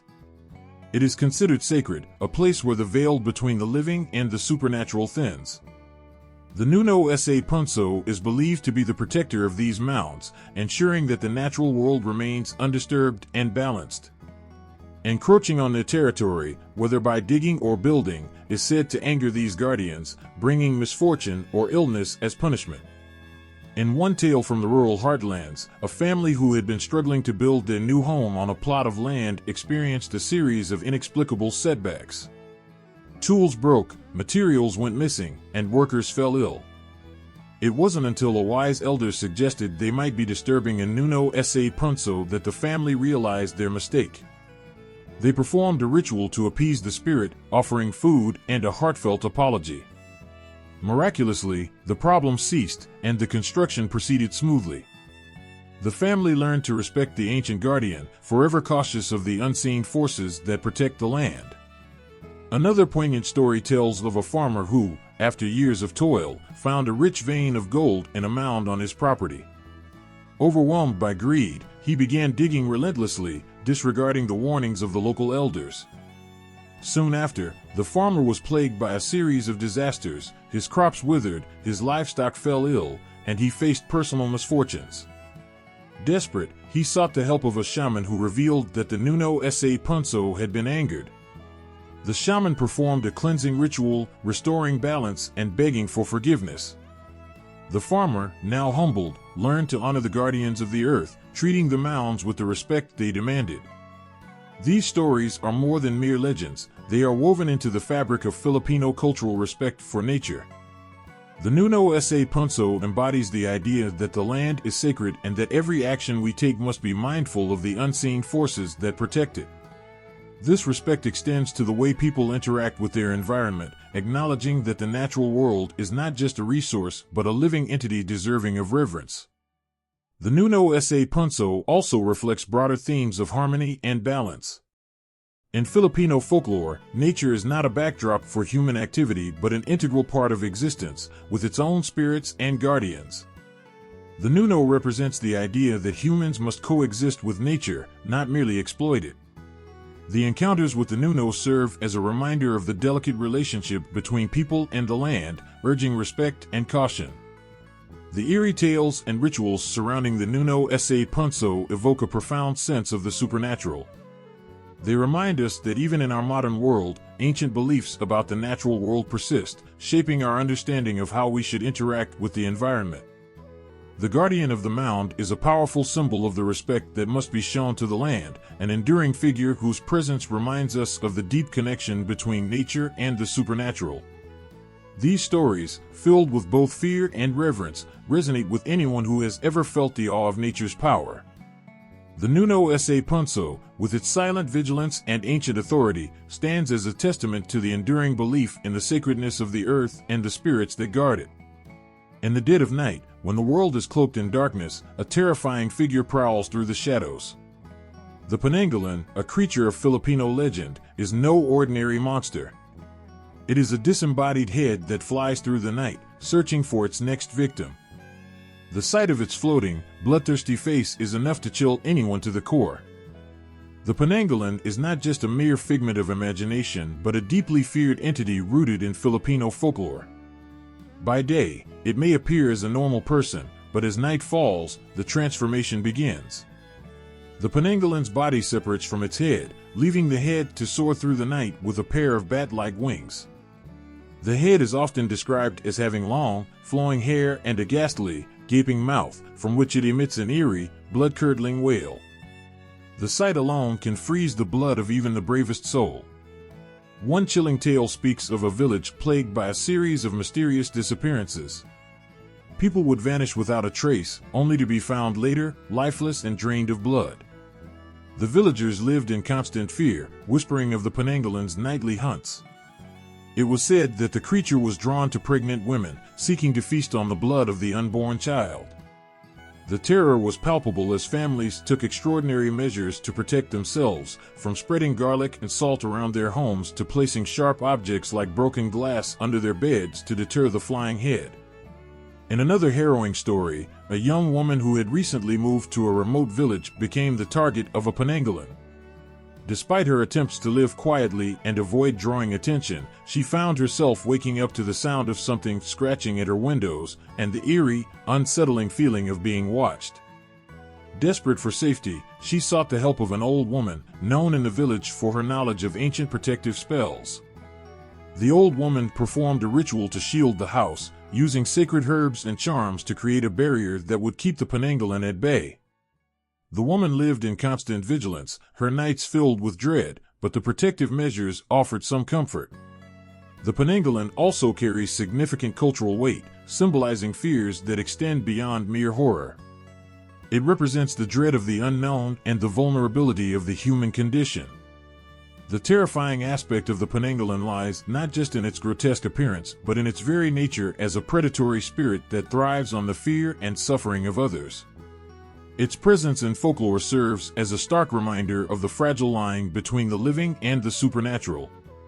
Protective measures against the Manananggal are deeply ingrained in Filipino culture. Beyond the physical defenses, there is a strong emphasis on spiritual and communal protection. Villagers would come together to share stories and strategies for warding off the Manananggal, reinforcing the idea that unity and vigilance are crucial in the face of terror. Rituals and offerings to appease or ward off the creature were common, reflecting the deep-seated belief in the power of ancient practices to safeguard against malevolent forces. The Manananggal's terrifying legend endures as a symbol of the unknown lurking in the dark, a creature that evokes both fear and respect. Its stories are a powerful reminder of the primal fears that dwell within us and the lengths to which people will go to protect themselves and their loved ones from the shadows that haunt the night. The tales of the Manananggal continue to send shivers down the spine, a chilling testament to the enduring power of folklore to capture the darkest corners of the human imagination. The night was still, the forest blanketed in darkness, when a faint, melodious hum began to float through the air. This was no ordinary sound, it was a siren call of the Dalaketnan, the fairy-like beings of Filipino lore who lived in the shadows of the world, their presence both enchanting and eerie. The Dalaketnan are said to inhabit an ethereal realm hidden within the lush forests and misty mountains of the Philippines. Their world is one of shimmering lights and haunting beauty, where time flows differently and the boundaries between reality and fantasy blur. In their enchanted domain, they glide through the air with delicate wings, their laughter like the tinkling of distant bells, and their eyes sparkle with an otherworldly light. Encounters with the Dalaketnan often weave a tale of wonder and warning. In one story, a weary traveler stumbled upon a clearing bathed in moonlight. As he approached, he saw the Dalaketnan dancing in a circle, their movements graceful and mesmerizing. Captivated, he joined their dance, feeling a sense of joy and freedom he had never known. But as the night wore on, the Dalaketnin's smiles faded into something more sinister. The traveler realized too late that he had been lured into their realm, where time moved differently. When he finally returned to the human world, years had passed, and he was greeted by faces he no longer recognized. In another tale, a young woman named Maria ventured into the forest, seeking herbs to cure her ailing mother. She had been warned of the Dalaketnin, but her desperation drove her forward. As she collected herbs, a fairy with glowing wings appeared before her, offering a rare flower said to have healing powers. In return, the Dalaketnin asked for a small favor, a single lock of Maria's hair. Reluctantly, she agreed. The flower healed her mother, but the Dalaketnin's request carried a heavy price. The fairy's laughter echoed in Maria's dreams, a constant reminder that the deal had left an indelible mark on her life, a subtle yet unshakable connection to the fairy world. The Dalaketnin are more than just enchanting beings, they are a symbol of the delicate balance between the seen and unseen. They embody the beauty and danger that come with interacting with forces beyond human understanding. In Filipino culture, they remind people of the importance of respect and caution when dealing with the mystical and unknown. Stories of the Dalaketnin often come with lessons about humility, respect for nature, and the consequences of breaking promises or venturing too far into realms that are not meant for humans. Their presence in folklore serves as a gentle yet firm reminder of the magic that exists in the natural world and the respect that must be afforded to it. The tales of the Dalaketnin continue to be told around flickering campfires and quiet gatherings, their shimmering dance a testament to the enduring wonder and mystery that defines Filipino mythology. In the dead of night, when the moon casts a pallid glow over the sleepy town, a chilling cry pierces the silence. It's not the call of any ordinary creature, but the eerie, haunting sound of the ikik, a bird-like entity that terrorizes the darkness with its sinister presence. The ikik, also known as the ek, is a creature shrouded in dread and mystery. Its appearance is as disturbing as its cries. With the body of a skeletal bird and wings that seem to stretch impossibly wide, the ikik moves silently through the night sky, a dark silhouette against the moonlight. Its eyes, red and glowing with malevolent intent, are said to pierce through the darkness, casting a paralyzing fear into anyone who catches its gaze. Legends speak of the ikik's chilling ability to drain the life force from its victims. The creature is believed to hover over sleeping individuals, extending its talons to draw away their life energy. Those who fall prey to the ikik often wake up feeling weak and drained, their spirits seemingly sapped of vitality. Some say that the creature preys on the sick or the vulnerable, making its victims weaker until they are mere shadows of their former selves. The stories of the ikik are deeply woven into Filipino folklore, embodying the fears and superstitions of those who live under its shadow. In one tale, a family living in a rural village found their once vibrant child growing mysteriously frail. Night after night, they heard the haunting cry of the ikik, growing closer with each passing hour.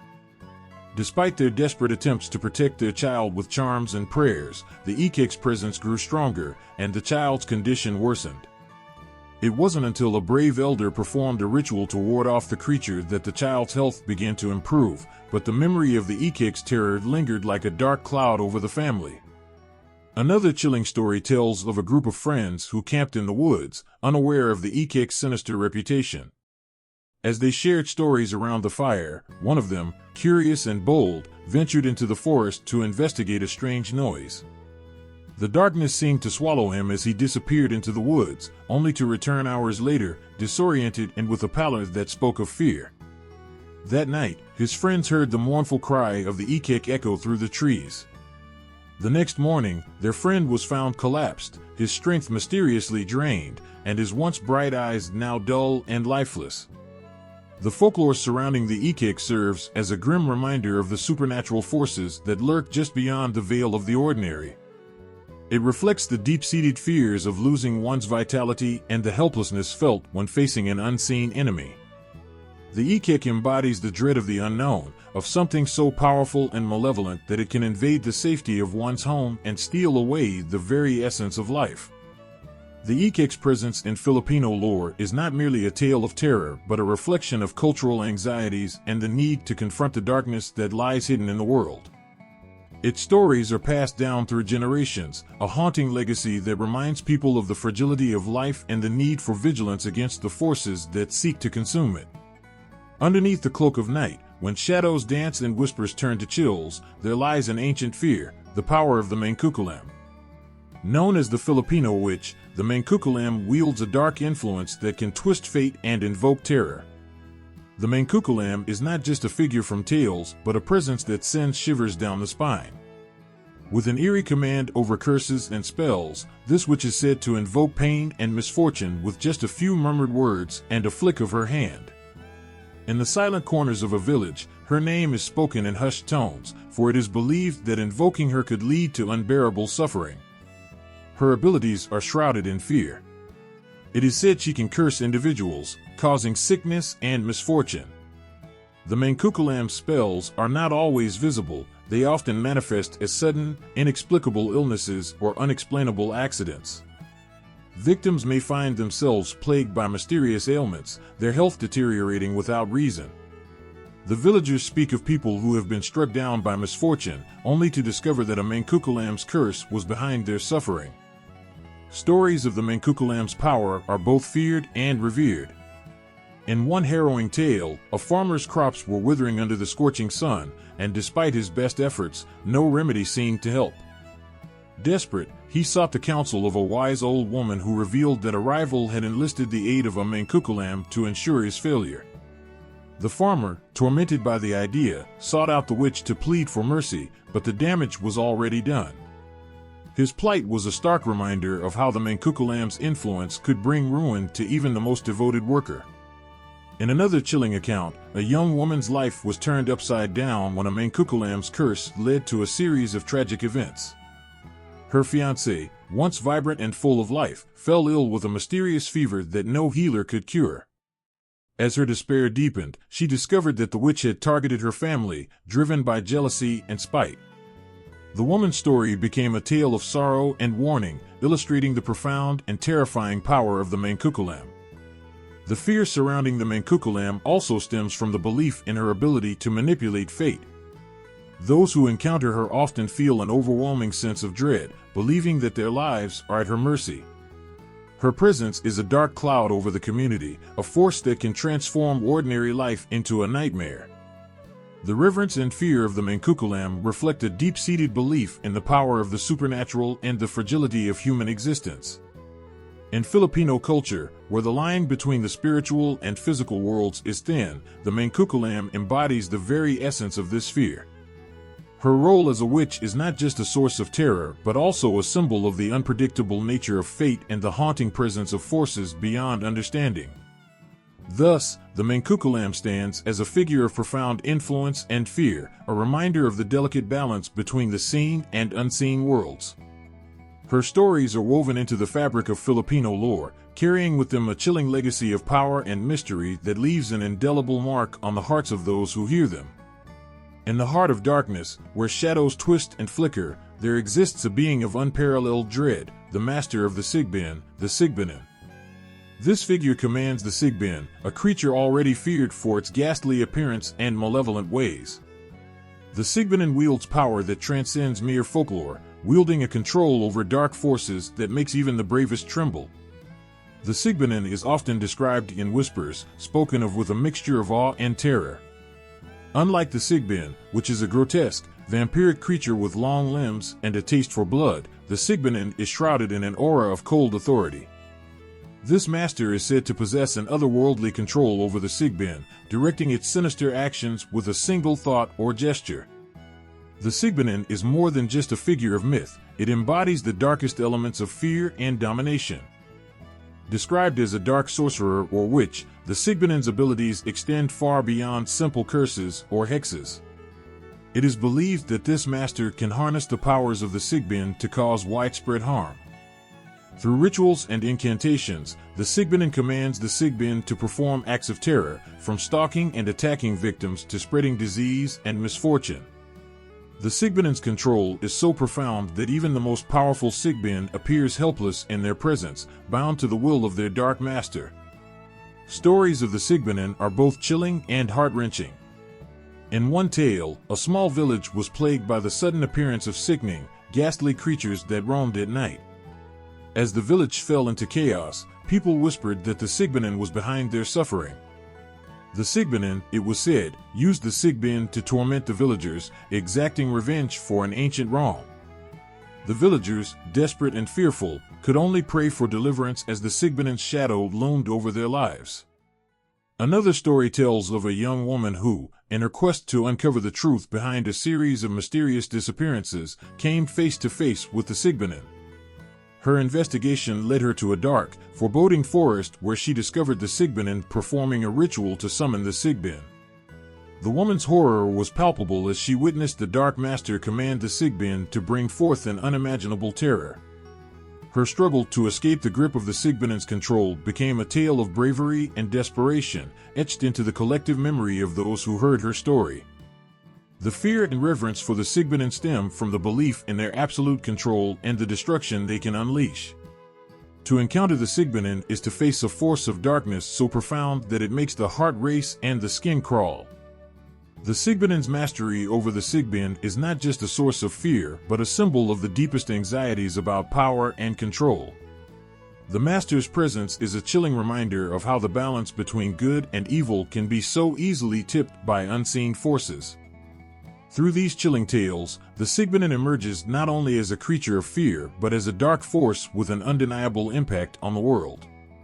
The stories that swirl around this figure speak of a power so formidable that it transcends mere myth, leaving an indelible mark on the hearts of those who encounter it. The Sigbanen remains a haunting figure in Filipino lore, embodying the darkest aspects of control and terror with a grip that feels all too real. On the darkest nights, when the moon is hidden behind a veil of clouds and shadows stretch long and menacing, a sinister partnership stirs in Filipino folklore. The Tiktik and the Manananggal, two of the most feared creatures of Philippine mythology, join forces in a horrifying display of terror that chills the soul. The Tiktik, with its eerie bird-like cries and menacing presence, serves as the harbinger of doom. Its call, a guttural, rhythmic sound that seems to echo from the depths of darkness, is both a signal and a warning. The Tiktik is known for its ability to detect pregnancies, its eerie calls signaling its approach. But this creature isn't just a solitary hunter, it works in concert with the Manananggal, amplifying the terror it spreads.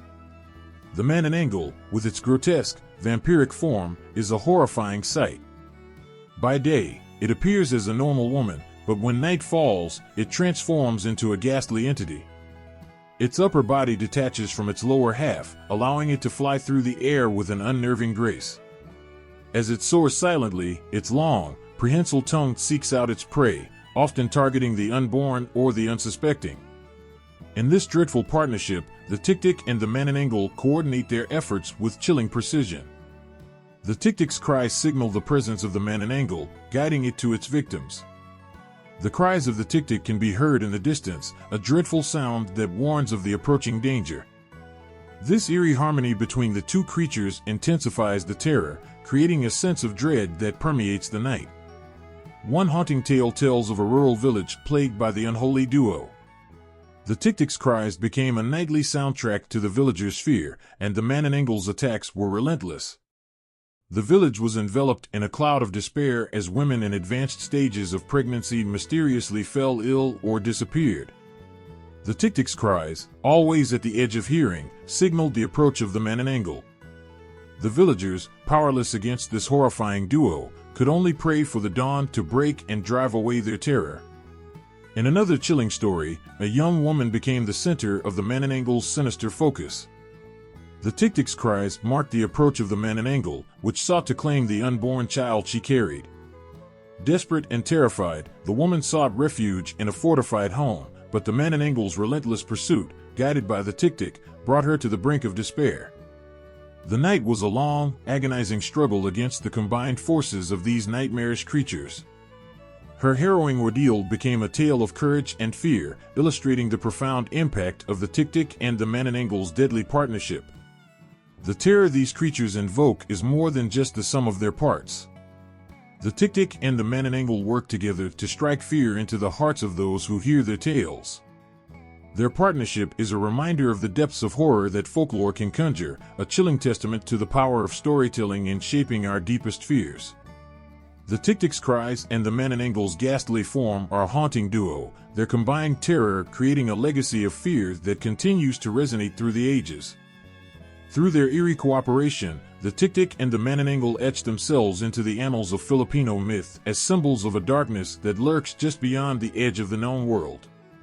Their stories are a chilling reminder of how folklore can capture the imagination and stir the deepest fears, leaving an indelible mark on those who hear their tales. In the heart of the Philippine wilderness, two small but terrifying beings make their presence known with chilling ferocity, the Tiyanak and the Nuno. These creatures, though diminutive in stature, wield a fearsome power that reverberates through Filipino superstitions, haunting the darkest corners of the psyche. The Tiyanak, often described as a grotesque baby or childlike figure, is known for its horrifying transformation. At first glance, it appears as a helpless infant abandoned in the woods or by the roadside, its cries echoing with an eerie, mournful wail that tugs at the heartstrings. But as night falls and the darkness grows thick, the true terror of the Tiyanak emerges. With a hideous grin and eyes that gleam with malevolent hunger, it reveals its monstrous form. Its innocent cries were a trap, luring unsuspecting passers-by into its deadly embrace. One chilling tale recounts a night when a young couple, hearing the pitiful cries of a baby in the forest, set out to help what they thought was an abandoned child. Their compassion turned to horror as they discovered the creature's true form. The Tiyanak's ghastly face and sharp claws were the final image they saw before it pounced, leaving behind only the sounds of their screams to haunt the forest. In contrast, the Nuno, though equally small, is no less terrifying. This spirit is often depicted as a tiny old man or dwarf residing in mounds or anthills, watching over the land with a fierce, protective eye. Unlike the Tiyanak, the Nuno doesn't need to lure its victims, its terror comes from its swift retribution. The Nuno is known to punish those who disrespect the land or encroach upon its territory. Offended by disturbing its home, and you might find yourself cursed with illness, misfortune, or even death. A well-known story tells of a family that built a new house near an anthill, unaware of the Nuno's presence. Their carelessness resulted in a series of tragic events, sudden illnesses, accidents, and a feeling of pervasive dread. It wasn't until they sought the help of a local elder that they learned about the Nuno. The elder performed a ritual to appease the spirit, revealing that their misfortunes were the Nuno's way of exacting vengeance for the disturbance.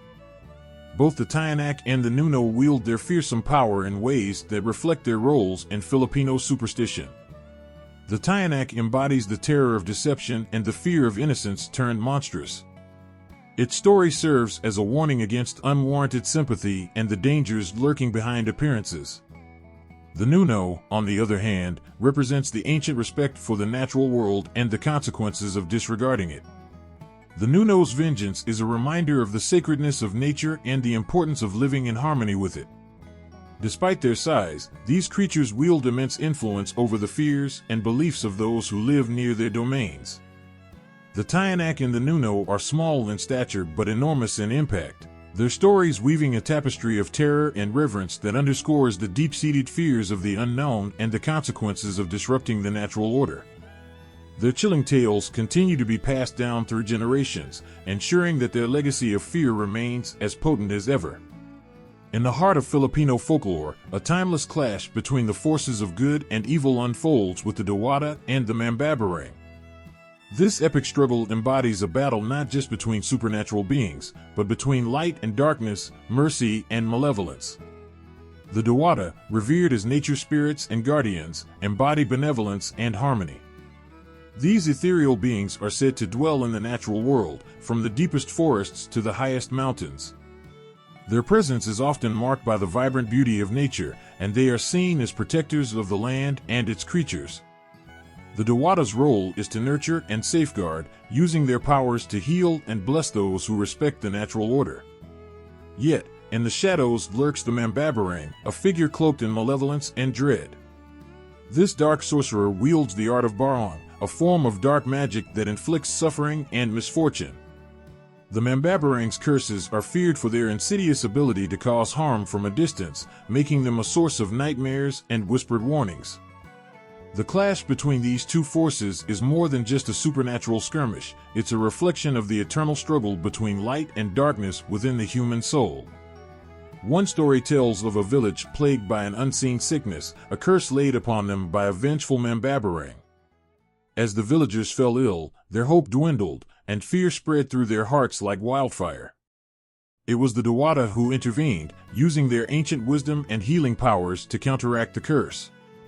Through a series of mystical rituals and sacrifices, the Dewata fought back against the darkness, restoring health and hope to the beleaguered villagers. Another tale recounts a fierce confrontation in a remote forest where the Dewata and Mambabarang faced off. The forest had long been a sanctuary for the Dewata, but the Mambabarang sought to corrupt it with his dark magic. The battle was fierce, with the Mambabarang casting curses and summoning evil spirits, while the Dewata invoked the power of the elements, calling upon the winds and the earth to defend their sacred realm.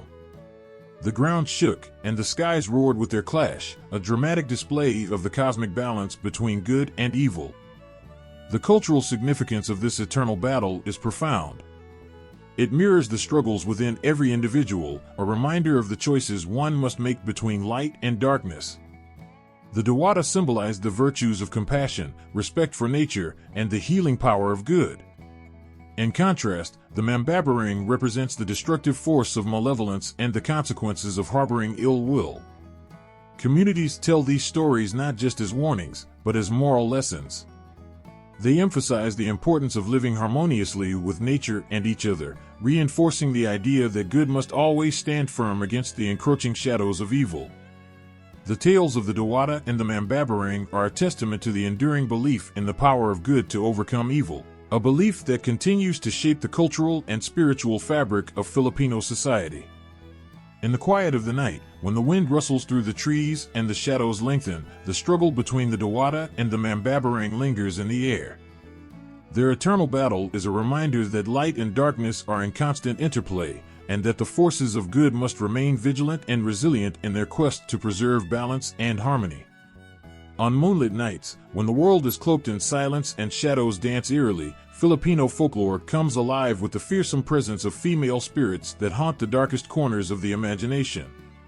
Among them, the Manananggal, Tiyanak, and White Lady stand out as figures of terror and sorrow, each embodying unique tales and resonating with deep cultural significance. The Manananggal, a grotesque and horrifying creature, is known for its ability to separate its upper body from its lower half. By night, this nightmarish figure takes to the skies, her bat-like wings spread wide as she hunts for unsuspecting victims. Her ghastly form and predatory nature evoke sheer terror, but it's the chilling sound of her shrieking that strikes the deepest fear. The Manananggal is often depicted as a woman scorned or wronged, whose transformation into this nightmarish being serves as a dark reflection of her pain and rage. The folklore warns of her insidious methods, attacking pregnant women, using her long, thread-like tongue to suck the blood of the unborn, and leaving behind a sense of dread that lingers long after she's gone. In the realm of the Tiyanak, another horror emerges, this time taking the guise of an infant's cries. This malevolent spirit mimics the cries of a baby, drawing unsuspecting people to the forest or desolate areas where it lurks. Once its prey is close enough, the Tiyanak reveals its true, horrifying form, a ghastly, vampiric creature with a ghastly grin and a hunger for human flesh. The Tiyanak story is one of tragic betrayal and sorrow, often linked to tales of abandonment or cursed infants. It represents the darkest fears of parenthood and the terrifying consequences of neglect and loss. Its presence in folklore serves as a stark reminder of the horror that can arise from the most innocent-seeming things. The White Lady, a spectral figure draped in a flowing white gown, is perhaps the most visible and culturally pervasive of these female apparitions. Often seen wandering lonely roads or haunting abandoned houses, the White Lady's appearance is typically associated with tragic tales of betrayal or violent death. Her haunting presence evokes a mixture of fear and sorrow, as she is often believed to be searching for a lost loved one or seeking justice for a grievous wrong. The stories of the White Lady vary from one region to another, but they all share a common theme of a restless spirit trapped between worlds, unable to find peace or closure.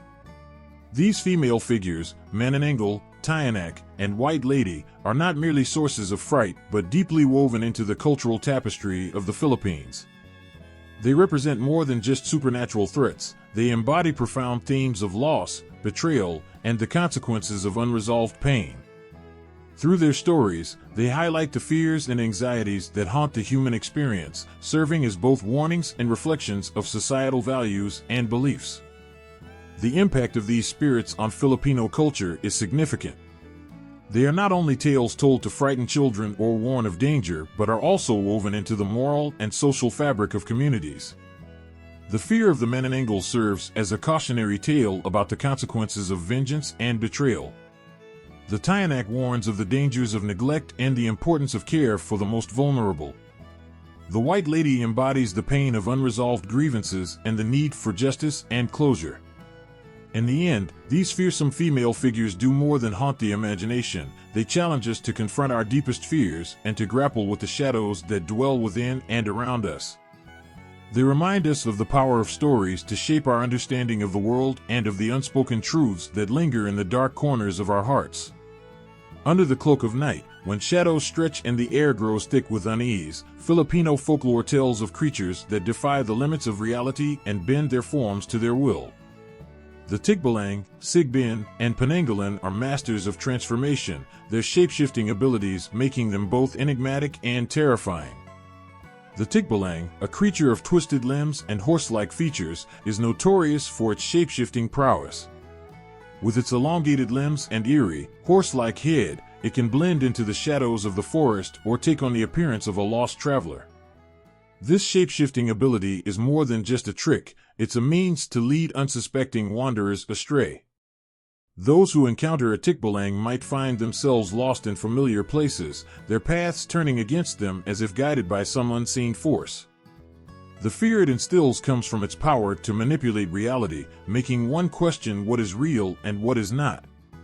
The Tikbalang's laughter, echoing through the trees, is a haunting reminder of the creature's intent to deceive and confuse. The Sigbin, another shapeshifter, is less known but equally disturbing. This creature is said to have the body of a dog and the head of a goat, with the ability to shift into various forms. The Sigbin's most chilling ability is to walk backwards, creating an unsettling sense of dread. It can blend into the night or appear as an innocent animal, only to reveal its true, nightmarish form when it's too late. Its fearsome reputation is tied to its ability to prey upon those who are most vulnerable, often striking when least expected. The Sigbin's presence in folklore speaks to a primal fear of the unknown, of creatures that can shift forms and evade understanding. The Panangalan, with its horrific ability to separate its upper body from its lower half, adds another layer of terror. By night, it becomes a floating head with bat-like wings, seeking out its victims with a hunger that chills to the bone. This shapeshifter's ability to transform is not just a physical change, but a complete overhaul of its nature. It preys on pregnant women, using its long tongue to drain the blood of the unborn, leaving a trail of horror in its wake. The fear of the Panangalan is tied to its grotesque transformation and its role as a predator.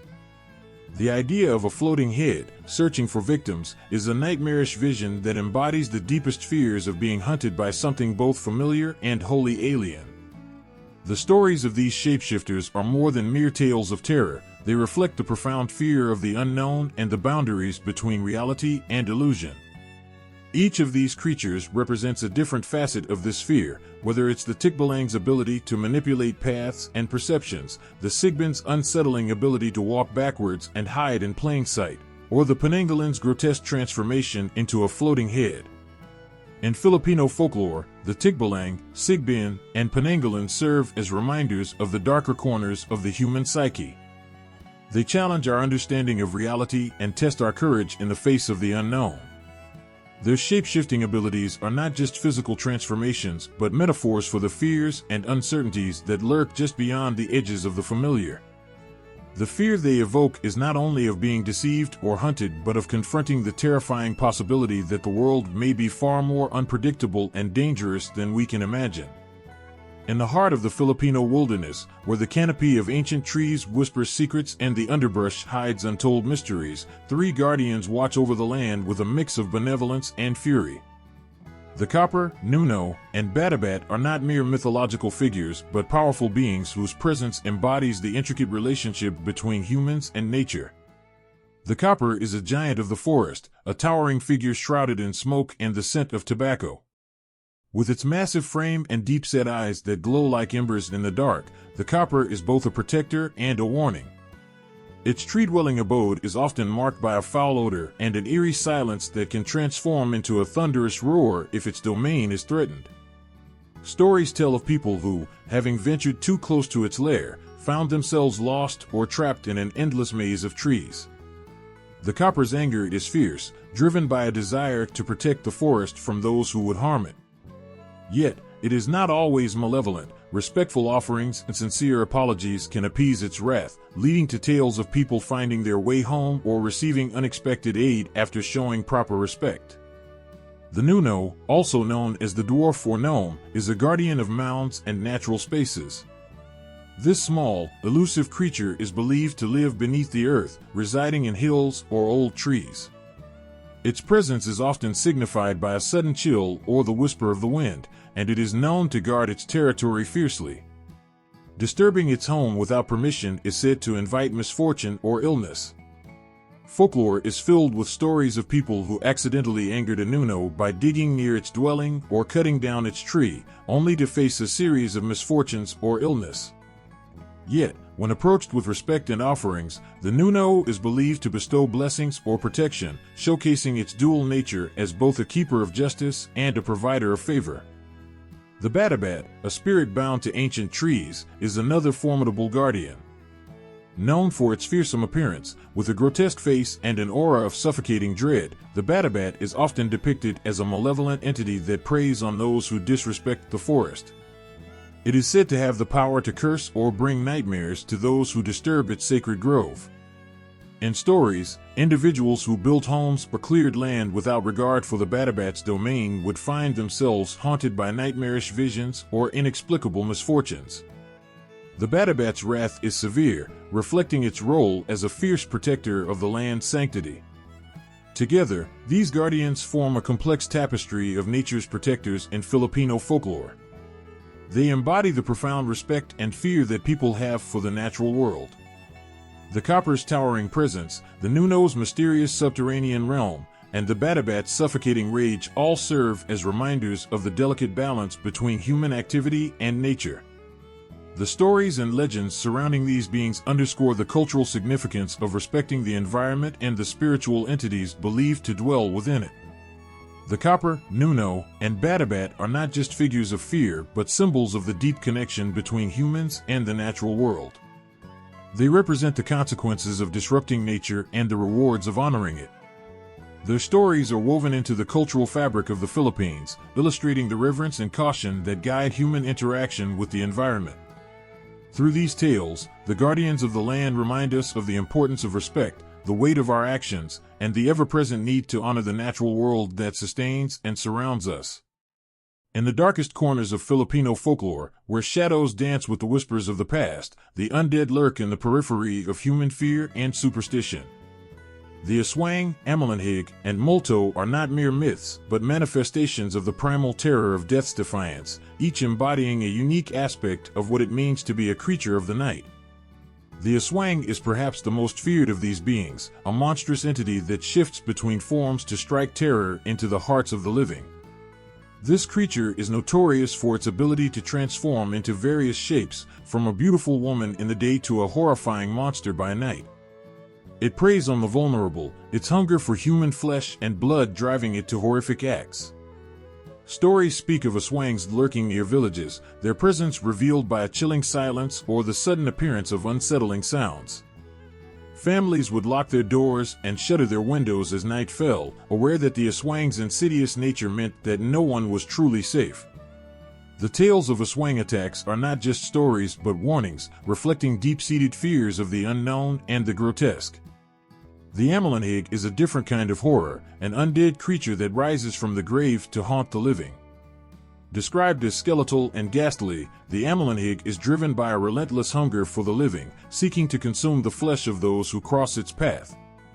Unlike the Aswang, the Amalahig is tied directly to its grave, its presence marked by a ghastly, decayed appearance that strikes terror into the hearts of those who encounter it. Villagers recount chilling encounters with the Amalahig, often linked to graveyards or old burial sites. The very sight of its skeletal form, coupled with its insatiable hunger, sends shivers down the spine. Stories abound of people who, having ventured too close to a graveyard or disturbed a resting place, found themselves haunted by the Amalahig's relentless pursuit. The Multo, or ghost, represents a more traditional fear of the dead who refuse to depart. These spirits of the departed are believed to linger in the realm of the living, their presence often marked by a sudden chill or a sense of being watched. Multos can be the restless spirits of those who die tragically or unnaturally, their unfinished business keeping them bound to the mortal world. Stories of encounters with Multos range from eerie sightings of shadowy figures to inexplicable occurrences that disrupt the lives of those who encounter them. The fear of a Multo is not just in its appearance, but in the unsettling feeling of an unseen presence, the idea that a spirit can reach across the veil of death to influence the living. The undead in Filipino folklore, Aswang, Amalahig, and Multo, embody the universal fear of death and the unknown. They represent the primal dread of what happens when the boundary between life and death is breached, each creature a personification of different aspects of this fear.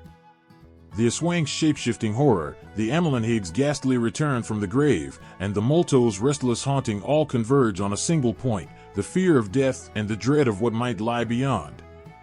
These stories are not just tales of terror, but reflections of deeply held beliefs about life, death, and the supernatural. They capture the essence of human fear and the cultural practices that attempt to manage it, painting a picture of a world where the line between the living and the dead is perpetually blurred. In the heart of the forest, where the trees whisper ancient secrets and the winds carry old songs, dwell beings that are as mesmerizing as they are mysterious. These are the elemental spirits of Filipino mythology, the Diwata, Dalaketnan, and Sant Elmo. They are bound to nature and the elements, each one embodying a unique aspect of the natural world and its profound connection to the spiritual realm. The Diwata, often described as enchanting and ethereal, are the guardians of nature. They are believed to live in the depths of forests, atop mountains, and within bodies of water. Their presence is marked by a sense of peace and an uncanny beauty, often described in tales as benevolent spirits who maintain the balance of the natural world. Stories tell of people who, while wandering in the forest or near a river, encounter these spirits. The encounters are said to be both awe-inspiring and terrifying. The Diwata, with their magical presence, can either bestow blessings or curses depending on how they are treated. Those who respect the land and its creatures might find themselves blessed with good fortune or a bountiful harvest, while those who act with disregard might face misfortune. The awe and reverence for the Diwata are deeply ingrained in Filipino culture, as they represent the sacred bond between humanity and the environment. The Dalaketnan are another fascinating aspect of this elemental world. These beings, often depicted as fairy-like and elusive, are said to live in a realm that is parallel to the human world.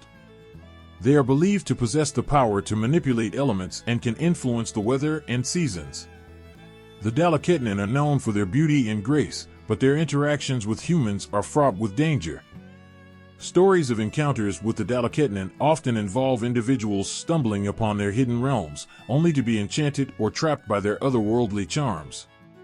Such tales often end with the protagonist learning a valuable lesson about respect and the perils of overstepping the boundaries of nature.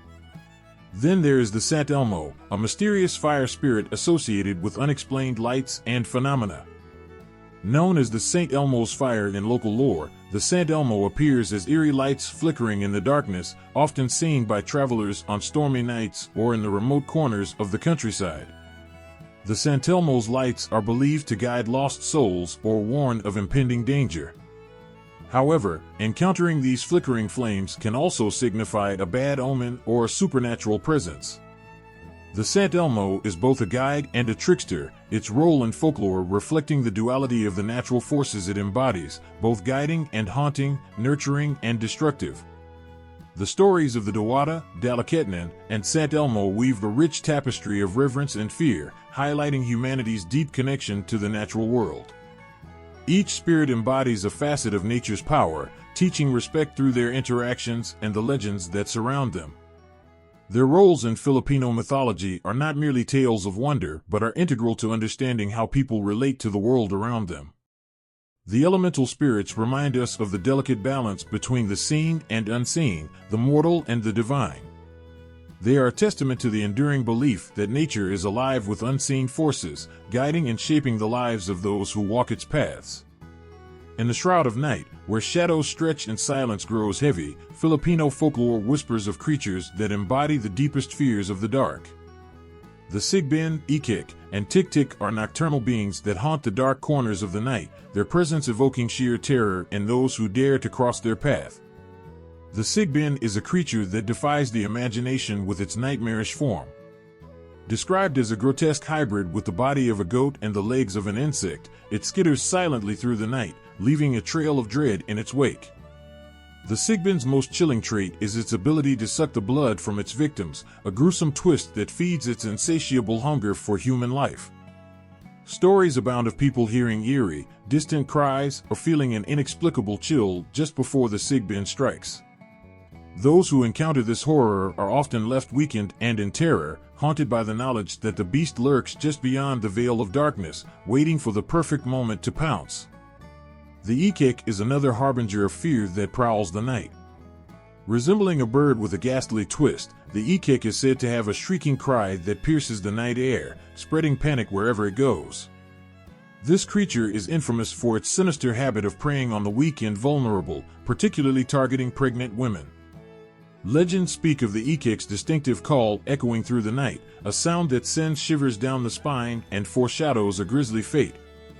Victims often describe feeling an unnatural cold and hearing the haunting call of the Ikik before suffering from a dreadful illness or even death. The fear of this creature is palpable, a constant reminder of the unseen threats that the night holds. The Tiktik, a companion of the dreaded Aswang, completes this trio of nocturnal terror. Known for its bird-like appearance and chilling, repetitive call, the Tiktik serves as a foreboding signal of the Aswang's presence. This creature's name is derived from the sound it makes, a repetitive tick-tick that grows louder and more frantic as it draws closer to its prey. The tick-tick's role in Filipino folklore is to warn of the impending attack of the Aswang, creating a symphony of dread that builds until the terror reaches its climax. Its eerie cry is enough to send anyone into a panic, and the thought of the creature lurking in the shadows, waiting to aid its monstrous master, is enough to keep anyone awake at night. Each of these nocturnal creatures embodies the deep-seated fears of Filipino folklore, representing the darker aspects of the unknown. The Sigbin, Ikik, and Tiktik are not merely figments of imagination but are woven into the cultural fabric as symbols of the dangers that lie hidden in the darkness. Their stories, passed down through generations, serve as chilling reminders of the terrors that lurk just beyond the edge of the light. The fear they invoke is not just of the creatures themselves, but of the darkness that hides them, the silent, watchful night that conceals threats beyond comprehension. Across the Philippines, the night echoes with the cries of monsters whose stories twist and transform with each region they touch.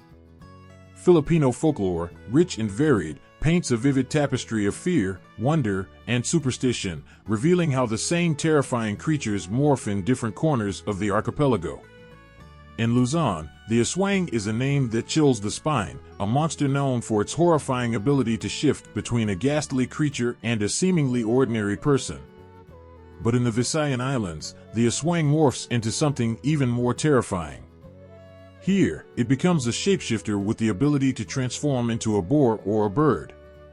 Villagers speak in hushed tones about how the Aswang's cry, a bone-chilling scream, can signal its presence and forewarn of death.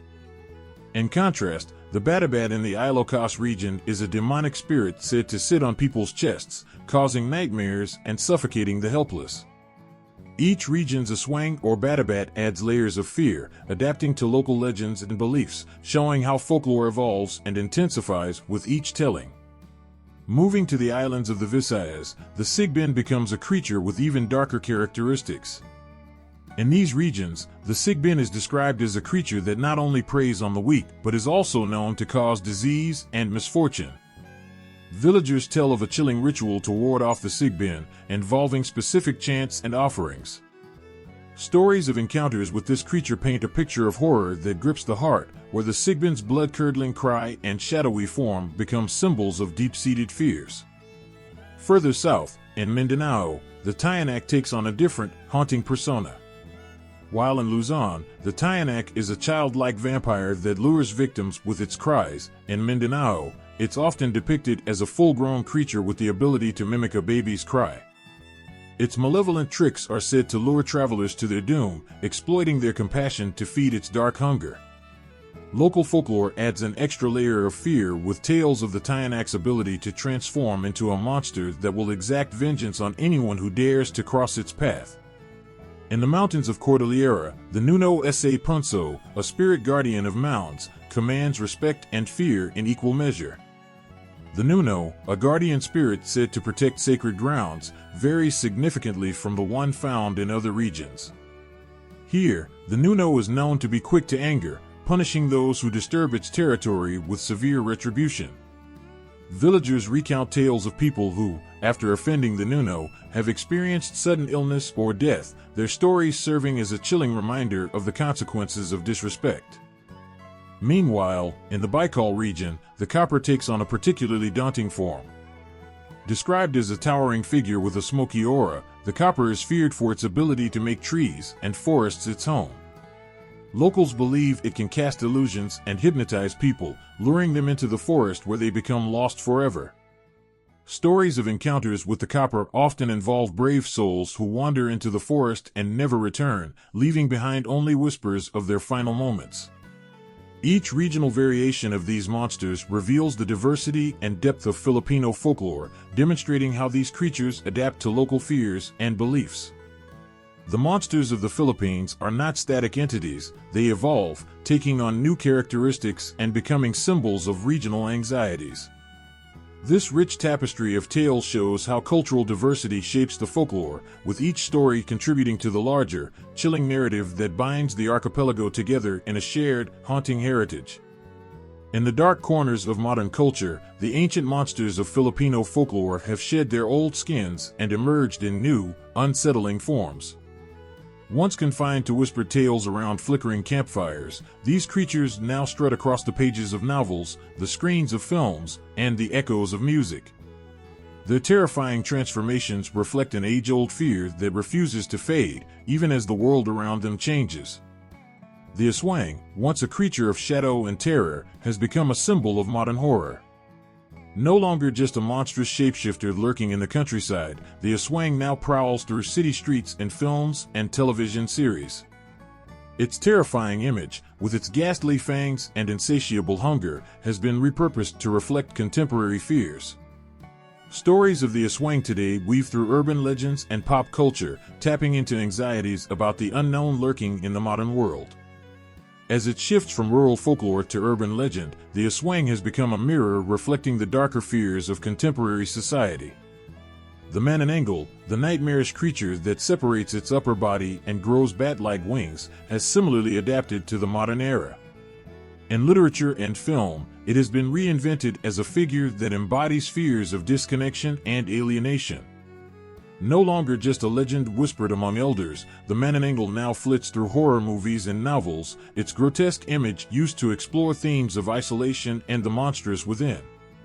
The creature's transformation from folklore to modern terror shows how ancient fears are constantly reshaped to fit new fears and anxieties. Meanwhile, the Tiyanak has also evolved, reflecting modern concerns in its portrayal. This creature, once a childlike vampire luring the unwary with innocent cries, now appears as a more complex figure in modern media. Stories often depict the Tiyanak as a representation of lost innocence and the haunting echoes of grief.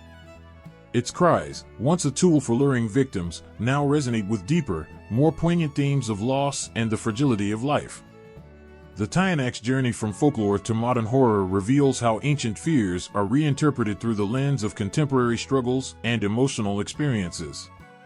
The Kapre, the towering tree-dweller with a penchant for tobacco smoke, has not been left behind. In modern retellings, the Kapre's haunting presence in forests has been replaced with a more urbanized image. It appears in stories as a symbol of environmental dread and the consequences of humanity's intrusion into nature. The Kapre's evolution from a rural guardian of the woods to a metaphor for ecological concerns underscores how folklore adapts to reflect current environmental anxieties.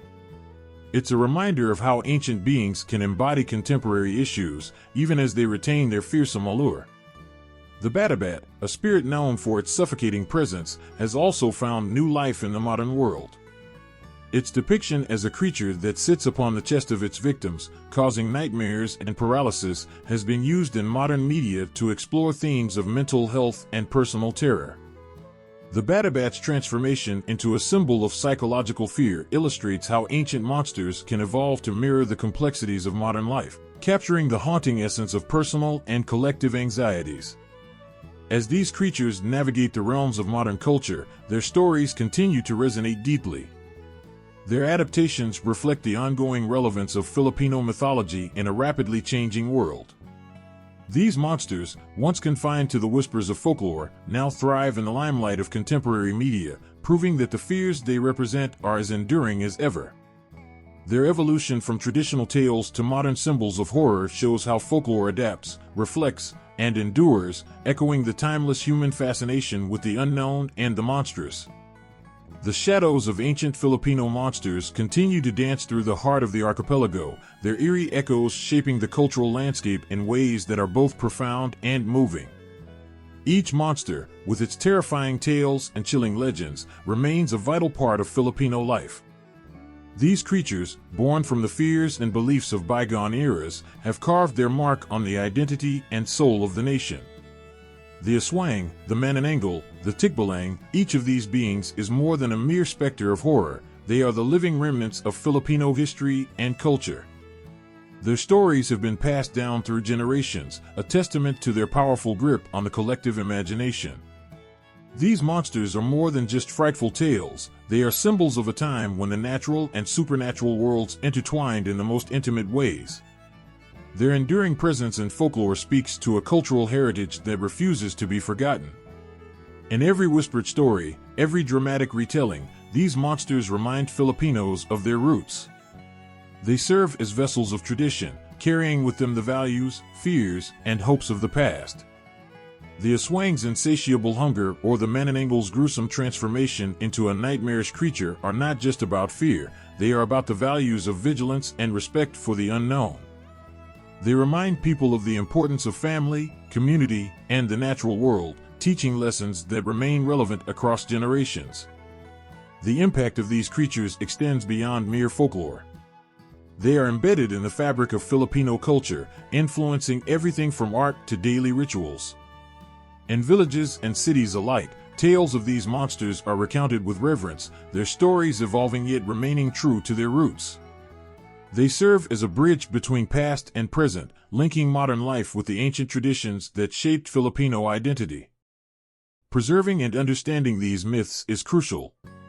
Each tale, each monster, holds within it a piece of Filipino history and a window into the cultural psyche. By keeping these stories alive, Filipinos honor their ancestors and their shared heritage.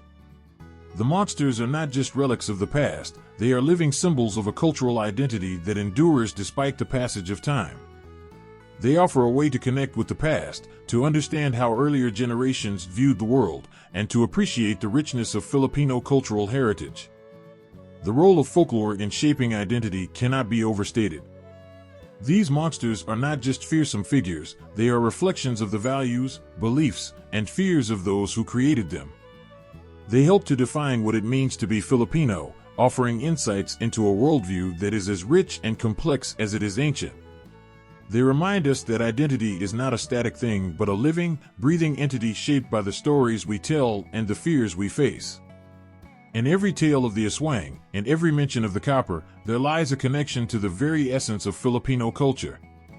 These monsters, with their chilling tales and dark allure, are a testament to the enduring power of folklore. They are not merely stories to be told, They are a crucial part of the cultural landscape, shaping and reflecting the identity of a nation. Their legacy is a powerful reminder of the deep and enduring connection between the past and present, between fear and tradition, and between the stories that shape who we are.